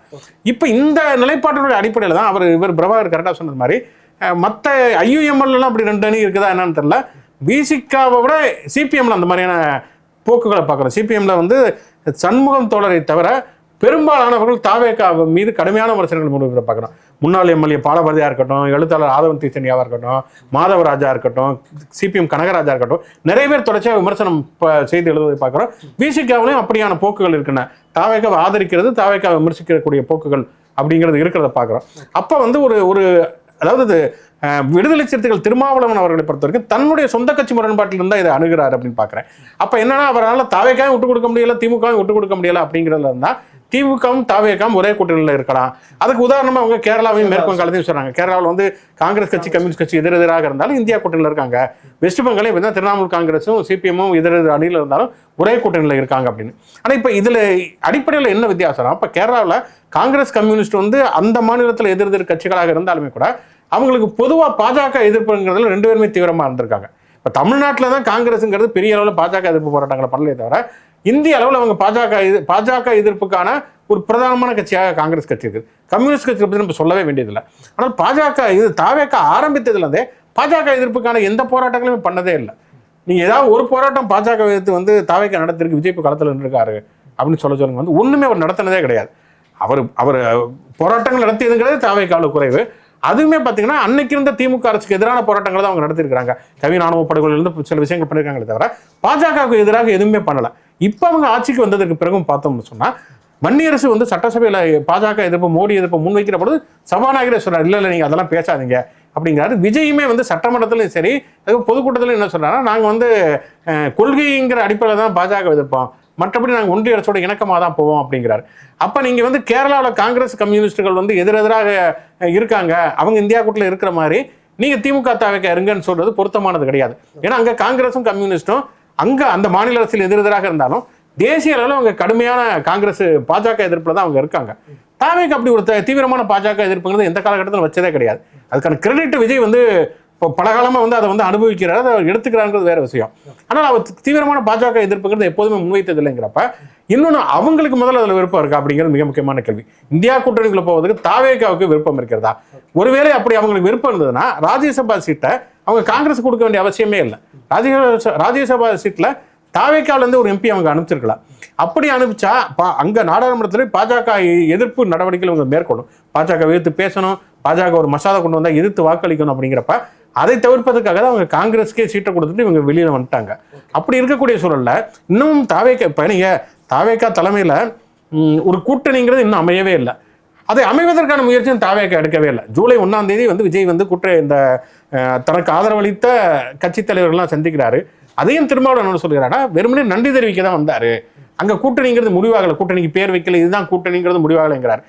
அது ஒரு மணி நேரம் ப்ராசஸ் தான். கூட்டணி எல்லாத்தையும் சந்திச்சு பேசிட்டு நம்ம கூட்டணிக்கு என்ன பேர் வைக்கிறது, இதுதான் நம்முடைய கூட்டணின்னு பேசுறது ஒரு அரை மணி நேரம் 1 மணி நேரம் ப்ராசஸ் தான். ஆனால் அதை கூட செய்ய தாவேக தயாரா இல்லைன்னா என்ன அவங்க நினைக்கிறாங்கன்னா, நான் கிட்டத்தட்ட பிரபாகர் சொல்ற மாதிரி தான் அவங்கள பொறுத்த வரைக்கும் விசிகா, இடதுசாரிகள், ஐயுஎம்எல் இவங்களுடைய ஆதரவோட நீண்ட காலம் ஆட்சி நடத்துவதுங்கிறது விஜய்க்கும் தாவேகாவுக்கும் ஓப்பானது அல்ல. ஏன்னா தொடர்ச்சியான விமர்சனங்களை குறிப்பாக இடதுசாரிகள் வச்சுக்கிட்டே இருக்காங்க. அரசு வேலை கொடுக்கறது கூட இடதுசாரிகள் தான் முன்னாடி வைக்கிறாங்க. அப்போ அவருக்கு எது கம்போர்ட் ஜோன் அப்படின்னா, அதிமுக இருக்கக்கூடிய எம்எல்ஏக்களை இழுத்து அவங்கள வந்து தாவேக எம்எல்ஏக்களை மாற்றி அந்த 118 எண்ணிக்கையோட தொடர்வது அப்படிங்கிறது தான் அவருக்கு ஒரு கம்போர்ட் ஜோன். அதுக்கான ஒரு அவகாசத்துக்கு தான் அவர் காத்துக்கிட்டு இருக்காரு. அதனால தான் அந்த கூட்டணியை வந்து முழுமைப்படுத்தாமலே இருக்காரு அப்படின்னு நான் என்றேன். ஓகே சார், உங்களோட நிறைவு கருத்தாக எடுத்துக்கிறேன். மதியானன் சார், தோழமை கட்சிகளை நம்பாமல் இருக்கிறதுக்கான காரணங்களாக இப்போ சார் குறிப்பிட்ட விஷயங்களை தெரிவிச்சிருக்காங்க. குறிப்பாக கம்யூனிஸ்டுகள், விசிகா, ஐயுஎம்எல் உள்ளிட்ட கட்சிகளோட ஆதரவு எப்போ வேணாலும் நமக்கு போகக்கூடிய ஒரு வாய்ப்பு இருக்குது. ஸோ அதனால தான் அதிமுகவை கூட்டணிக்குள்ள, அதாவது கட்சிக்குள்ளே இணைக்கிற வேலையை விஜய் அவர்கள் செஞ்சுட்டு இருக்காங்க அப்படிங்கிற ஒரு விஷயமும் சொல்லப்படுது. தோழமை கட்சிகள் மேலே விஜய்க்கு இன்னும் நம்பிக்கை இல்லையா? சுருக்கமாக உங்களோட நிறைவு பதில். இப்போ தாவேகா தலைமையிலான ஒரு கூட்டணி உருவாக போகிறது. அதுக்கான முதல் கூட்டம் 1ஆம் தேதி நடந்தது. அந்த கூட்டத்தில் வந்து நிறைய ப்ராடாக எல்லாம் பேசியிருக்காங்க. மதச்சார்பற்ற தன்மை, மத நல்லிணக்கம், பாஜக எதிர்ப்பு, இதை தான் அந்த கூட்டணி வந்து காங்கிரஸ், முஸ்லீம் லீகு, விசிகா எல்லாம் செஞ்சுருக்காங்க. இடதுசாரிகள் இந்த ஆட்சியை வந்து வெளியிலிருந்து ஆதரிப்பதால் அவங்க ஒரு இண்டிபெண்ட்டாக தான் அவங்க எப்பவுமே ஸ்டாண்ட் எடுப்பாங்க. அவங்க எந்த திமுக கூட்டணியிலையும் இல்லை, ஆட்சியிலே இல்லை, இங்கேயும் இல்லை. ஆன் இஷ்யூ பேசிஸ் அவங்க வந்து நல்லது செய்தால் வரவேற்பார்கள், அல்லது செய்தால் எதிர்ப்பார்கள், போராடுவார்கள். அந்த அவங்க நிலைப்பாடு we can understand. ஆனால் இந்த விசிகா, முஸ்லீம் லீக், காங்கிரஸ் இருக்காங்க பாருங்கள், அவங்கெல்லாம் வந்து ரொம்ப தெளிவாக தமிழ்நாட்டில் விடுங்க, இந்தியாவில் பாஜக எதிர்ப்பு என்றால் அது காங்கிரஸ் தான். காங்கிரஸ் கட்சி மட்டுமே அது என்ன ஜனசங்கம், ஆர்எஸ்எஸ், பாரதிய ஜனதா கட்சி, இப்படி எத்தனை வடிவங்கள் மாறி வந்தாலும் பாசிஸ்ட் அந்த மதவெறி கூட்டத்தை இன்று வரையில எதிர்த்து கொண்டிருக்கிறது. அந்த காலங்கள் வரைக்கும் திமுக வலுவான ஒரு பாஜக எதிர்ப்பை முன்னெடுக்குது. அதைத்தான் நான் சொல்ல வரேங்க. நீங்க ஏன் குறுக்கிடுறீங்க? இல்ல இல்ல, நீங்க பதிவு செய்யுங்க. இந்த திமுக தான் வாஜ்பாய் ஆட்சியில பாஜகவோட கூட்டணி வச்சிட்டு இருந்தது, மந்திரிகளை வச்சிட்டு இருந்தாங்க. 2002 முஸ்லிம்கள் வேட்டையாடப்பட்ட போது உலகமே கண்டித்தது. கருணாநிதி வந்து அப்ப RSS என்பது மிஸ் அண்டர்ஸ்டுட் ஆர்கனைசேஷன் பாஜக ஆட்சியிலே உட்கார்ந்துட்டு இருந்தாங்க. தயவுசெய்து don't compare Congress and DMK. DMK is an opportunist political party. அது பாஜகவோட ஆட்சியில் இருந்திருக்கு, காங்கிரஸோட ஆட்சியில் இருந்திருக்கு, மூன்றாவது அணி தேவகவுடா குஜராத் இருந்து அதுல இருந்திருக்கும். 25 வருஷம் ஒரு மாநில கட்சி மத்திய அரசுல எந்த ஐடியாலஜி வந்தாலும் இருந்த கட்சி திமுக தாங்க. கொள்கை தங்கங்கள் அவங்க. தயவுசெய்து don't compare Congress with DMK. பாஜக எதிர்ப்பில் ஸோ வேசிலேஷன் இல்லாமல், ஊசலாட்டம் இல்லாமல் பாஜகவை எதிர்க்கிற ஒரே கட்சி இந்தியாவில் காங்கிரஸ் கட்சி தான். மதிமுக போயிருக்கு, விசிகா போயிருக்கு, பாமக போயிருக்கு, அதிமுக போயிருக்கு. ஏதோ ஒரு கட்டத்தில் பாஜகவோட அவங்களாம் சமரசம் பண்ணிக்கிட்டவங்க. அதனால திமுக வந்து அதுதான் இங்கே புல் ஒர்க் ஆஃப் ஆன்டி பிஜேபி அப்படின்றத நான் ஒத்துக்கவே மாட்டேன். காங்கிரஸ் இருக்கிற இடம் தாங்க பாஜக எதிர்ப்பு. தாவேகா அந்த அளவுக்கு தீவிர பாஜக முன்னெதிர்ப்பை எடுக்குதா அப்படிங்கிறது மட்டும்தான் கேள்வி. மகாத்மா காந்தி ஊரக வேலைவாய்ப்பு அந்த திட்டத்தினுடைய பெயர் மாற்றினப்ப எங்க ஆட்சி வந்தா இதெல்லாம் இருக்காது அப்படிங்கிறத இப்ப அருண்ராஜ் அவர்கள் வந்து அப்ப அந்த கட்சியினுடைய பிரச்சாரத்துல பேசியிருந்தாங்க. இன்று அந்த பெயர் மாற்றப்பட்டு அந்த திட்டம் தொடருது. அதுல என்ன நடவடிக்கை எடுத்து? அதாவது உங்களுக்கு நீட்டு நாங்கள் கொஞ்சம் இருங்க, நீங்களே பேசிட்டு இருந்தா எப்படி? நீட்டை நாங்க முதல் கையெழுத்து அந்த மந்திரம் எங்கள் காதில் சொல்லிவிட்டார் கணபதி, நாங்க அதை செய்ய போறோம்னு சொன்னாங்களே. நீட்டை மாத்திர அதிகாரம் மாநில அரசுக்கு உண்டா? அடிப்படையில் 4.25 வருஷம் கழிச்சு முதலமைச்சர் ஸ்டாலின் சொல்றார் சட்டசபையில், எங்களுக்கு அந்த அதிகாரம் இல்லை, எங்கள் கூட்டணி மத்தியில் ஆட்சிக்கு வந்தால் அந்த தேர்வை மாற்றுவோன்றாங்க. ஸோ அருண்ராஜுக்கு யூ ஷுட் ஹவ் அண்டர்ஸ்டுட் இதை, இந்த நேஷனல் கிராமப்புற இந்த சட்டத்தெல்லாம் மாத்திர அதிகாரம் மாநில அரசு கையில் இல்லை. திமுக செஞ்சதை இவங்களும் செய்யறாங்க. நான் வந்து இவங்க செஞ்சதை தான் அவங்க செஞ்சாங்க, கம்பேரிட்டிவ் இல்ல. உங்களுக்கு இல்லாத அதிகாரத்தை அவர் சொல்லி இருக்காரு. எம்ஜிஆர் ஒரு சட்டமன்ற தேர்தலில் நாங்க ஜெயிச்சா கார்டு கவர் விலையை குறைப்போம்னாருங்க. இது மாதிரி வந்து வாய் விட்டுறது எல்லா காலத்திலும் நடந்துருக்குது. திமுக ஆட்சியில நடந்திருக்குது, அதிமுக ஆட்சியில நடந்திருக்கு. இவங்க ரொம்ப லெஸ் எக்ஸ்பீரியன்ஸ், இன்எக்ஸ்பீரியன்ஸ்டு. இதுல நடக்கிறது எனக்கு ஆச்சரியம் இல்ல. நீங்க குறிப்பிட்டு கேட்டதால நான் சொல்றேன் அருண்ராஜை பத்தி. இது அவங்களுக்கு அதிகார வரம்புக்குள்ளே வராதுங்க. இது நாங்கள் அமுல்படுத்த மாட்டோம்னா முடிவு எடுக்கலாம். ஆனால் அதன் விளைவு என்ன? இன்னைக்கு அதில் பல தவறான முடிவுகளை பண்ணியிருக்காங்க. மாநில அரசுக்கு பலுவை ஏற்றிருக்காங்க. 40% செலவை ஏற்றுக்கணும்னு சொல்லியிருக்காங்க. தாங்காது, கூடுதலாக 5000 கோடி ரூபாய் தேவைப்படும். இதெல்லாம் வந்து தமிழ்நாடு அரசு, தாவேகா தலைமையிலான இந்த கூட்டணி அரசு இதெல்லாம் கடிதம் போட்டிருக்காங்க. நீங்கள் என்ன பண்ணணுன்றீங்க? ரோட்டில் வந்து கத்தணுன்றீங்களா? இல்லை இல்லை, கவர்மெண்ட்ல இருக்கிறவங்க அவங்களுக்கு என்ன வழிமுறை இருக்கு, என்ன சேனல் ஆஃப் கம்யூனிகேஷனோ அப்படிதாங்க போனோம். ஒரு பக்கம் பார்த்தா அவர் முதலமைச்சர் மாதிரி நடந்துக்க மாட்டேன்றாரு, பேச மாட்டேன்றாரு. நீங்க முதலமைச்சர் மாதிரி நடந்துக்கினா என்ன ஆர்ப்பாட்டம் பண்ண, என்ன போராட்டம் பண்ண? ஏன் போராடணும்? கட்சி போராடலாங்க, கட்சி கருத்து தெரிவிக்கலாம். ஆனால் ஒரு முதலமைச்சர்ன்றவர் வந்து he should be restrained. அவர் மத்திய ஆட்சிக்கு என்னெல்லாம் எதங்க ஏற்றுக்கிட்டு இருக்காரு நீங்கள் சொல்லுங்கள். பாஜக கொள்கைகளை எதை ஏற்றுக்கிட்டார் அவர்? எல்லாத்தையும். அதுக்காக உட்காந்துக்கிட்டு முட்டு சந்தில் போய் கத்திக்கிட்டு இருக்கணும், அறிக்கை விடணும். ஆனால் நமக்கு ஏதாவது பிரச்சனைனா உடனே போய் அவங்க காலில் விழணும், அப்படிலாம் கிடையாதுங்க. தாவேகா உறுதியான மதசார்பற்ற கொள்கை, சமூக நீதி கொள்கையில் ரொம்ப தெளிவாக இருக்குங்க. காங்கிரஸ் அதுக்கு துணையாக இருக்குங்க. அதனால் வந்து கூட்டணிக்கான முயற்சிகள் நடந்துட்டு இருக்குது. இவர் சொல்றத நான் ஒத்துக்கிறேன். திருமாவளவன் தடுமாறுறாரு. அவர் தடுமாற்றம் மே 5ஆம் தேதியிலேருந்து 7ஆம் தேதியிலேருந்து தொடங்கிடுச்சு. எப்போ அவரை முதலமைச்சர்னு ஸ்டாலின் சொல்லி உட்கார வைக்கிறானாரோ அன்னையிலேருந்து அவர் தடுமாற ஆரம்பிச்சிட்டாரு. அவங்களோட ஆதரவுல தானே சார் தாவே காட்சியும் போயிட்டு இருக்கு. இருக்குதுங்க, பட் யதார்த்தத்தை சொல்லி தானே ஆகணும். அவர் தடுமாற்றம் என்பது 9ஆம் தேதியிலேருந்து தொடங்கிடுச்சு. இப்போ சொல்றாரு தாவேக்காவும் இருக்கணும் திமுகவும் இருக்கணும்னு. மேற்கு வங்காளத்தில் இருக்கலாம், கேரளாலாம் இருக்கலாம், எல்லாம் பண்பட்ட அரசியல். நம்ம அரசியல் எப்படி தெரியுமா? இவர் கல்யாணத்துக்கு போறார், ஜெயலலிதா கருணாநிதி போறாருன்னா அந்த அம்மா வந்துட்டு போயிட்டாங்களா, அவர் வந்துட்டு போயிட்டாரான்னு கேட்டு போற கலாச்சார சீரழிஞ்சு இருக்கிற எதிரி அரசியல். எதிர்கட்சி என்பது வேற, எதிரி கட்சியாக பார்க்குற மட்டமான அரசியல் தமிழ்நாட்டில் பல ஆண்டுகளாக வளர்த்து வைக்கப்பட்டிருக்கிறது. அதனால ஒரு உரையில் 2 கத்திகள் இருக்க முடியாதுங்க. Thirumavalavan asking for the moon தான் நான் நினைக்கிறேன். அவருக்கு பல சங்கடங்கள் இருக்கு, உள்கட்சியில பிரச்சனை இருக்கு, ஆளூர் ஷானவாஸ் நான் போயிடுவேன்றாரு, அவருக்கு ஏதாவது வாங்கி கொடுத்தாகணும் பதவிகள், இப்படி பல சிக்கல்கள்ல மாட்டிக்கிட்டு அவர் பேலன்ஸ் பண்ணிட்டு இருக்காரு. ஆனால் he will not go back to DMK friend. அதான் நான் தெளிவாக, ஏன்னா ரொம்ப மனத்தை வருத்தப்பட்டு சோபா மாடல்னு உதயநிதி இன்னைக்கும் சொல்லிட்டு இருக்கிறது தாவேக்கா இதை நம்ம விசிகாவை தான். அது அவர் ரொம்ப கடினமாகவே சொல்லிட்டாரு. அருகதை இல்லை உங்களுக்கு என்ன விமர்சனம் பண்றதுக்குன்னு. அதனால he will not go back. அதுல ஒன்றும் எனக்கு கருத்து இல்லை. தடுமாற்றங்கள் இருக்க தான் செய்யும். ஓகே, சிவி சண்முகம் அவர்கள் வீட்டுக்கும் சோஃபா போனதையும் நம்ம அந்த காட்சிகளை பார்த்திருக்கோம். அதுவும் முஸ்லீம் லீக் சொன்னாரு எங்க வீட்டுக்கு எங்க ஆபீஸுக்கு ஒரு முதலமைச்சர் வராருன்னு. ஏங்க இந்த காலத்துல என்னங்க புஷ்பா படத்தை பார்த்துட்டு உதயநிதி உளறிட்டு இருக்காருங்க. நான் என்ன சொல்றேன், பணம் கொடுக்கறவனுக்கு 1000 வழி இருக்குங்க. சோபால வச்சு தைச்சு அதை எடுத்துன்னு போய் பிரிப்பாங்களா? என்ன மடத்தனமான கற்பனை. புதிய அணுகுமுறை ஆட்சியில் இருக்கு அப்படின்னு சொல்லியிருக்கீங்க. உங்களோட நிறைவு கருத்து நிறைவு பார்வை சொல்லுங்க. நிறைவு பார்வையில் அண்ணன் நிறையா சொன்னார். அதில் அவர் முற்றிலுமாக அரசியலில் இருந்தே, அதாவது தமிழ்நாடு அரசியல் இந்திய அரசியல்னு இல்லாமல் அரசியலிருந்து வேறுபட்டு பார்வைன்னு சொல்கிறாரு. முதல்வர் அவர்கள் அரசியல் பேச வேண்டியதில்லை, அறிக்கையிட வேண்டியதில்லை, போராட வேண்டியதில்லை, முட்டுச்சந்தில் நிற்க வேண்டியதில்லை அப்படின்னு. அவர் முதல்வர், மக்களால் தேர்ந்தெடுக்கப்பட்ட முதல்வர். நம்ம ஊரில் இந்த பிரசிடென்ஷியல் ஃபார்ம் ஆஃப் கவர்மெண்ட்ன்ற மாதிரி சொல்லுவாங்க. அதாவது என்னென்னா அரசு அதிகாரிகள் இருக்காங்க இல்லையா, சீஃப் செக்ரட்டரி, அவரே நிர்வாக பொறுப்புக்கு வந்துடுவார். அரசியல் நீங்கள் போட்டியிட்டு தேர்ந்தெடுத்தெல்லாம் வர வேணாம். அப்படி ஒரு வேளை அரசு பொறுப்பில் உட்காந்துருக்காங்கன்னா அவங்கெல்லாம் போய் போராட வேணாம். ஏன்னா அவங்க ஒரு யூபிஎஸ்சி படித்து வந்திருக்காங்க. இவர் அரசியல் இயக்கம்னா இங்கே ஆட்சியில் இருக்குது, இங்கே ஒரு ஜனநாயக முறையில் இருக்கும், இங்கே நம்ம ஒரு 3 tier சிஸ்டம் ஆஃப் டெமோக்ரஸி இருக்குது.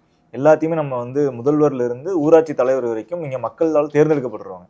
அப்போ மக்கள் பிரச்சனைக்கு அவங்க தான் குரல் கொடுக்க முடியும். ஏன்னா அன்றாட மக்கள் பணியில் இருக்கவங்க அவங்க டெய்லி நிறுத்தினோட பிரச்சனைக்காக பேச முடியாது. டீலிமிட்டேஷன் பிரச்சனையாகட்டும், அல்லது நீட் பிரச்சனையாகட்டும், அல்லது இன்னும் என்ன கொள்கை சார்ந்த பிரச்சனைக்கோ மக்கள் அன்றாட முடியும். அதுக்காக தான் தேர்ந்தெடுத்து ஆட்சியாளர்கள் அனுப்புறாங்க. ஆட்சியாளர்களை பற்றிலாம் பேச வேண்டியதில்லை, அறிக்கையிட வேண்டியதில்லை, அதை பற்றி அப்படின்னு சொல்றது ஒரே ஒரு நிமிஷம். பிரபாகர் போராட வேண்டியதில்லைன்னு ஒரு அடிஷன் என்னன்னா, இதே விஜய் எதிர்க்கட்சியா இருக்கப்ப என்ன சொன்னார்னா, நீங்க எப்ப பார்த்தாலும் கடிதம் எழுதிக்கிட்டே இருக்கீங்க, அதை எப்படி சரியானதா இருக்குன்னு சொன்னாரு. இப்போ அதை தான் ஜஸ்டிஃபை பண்றாங்க.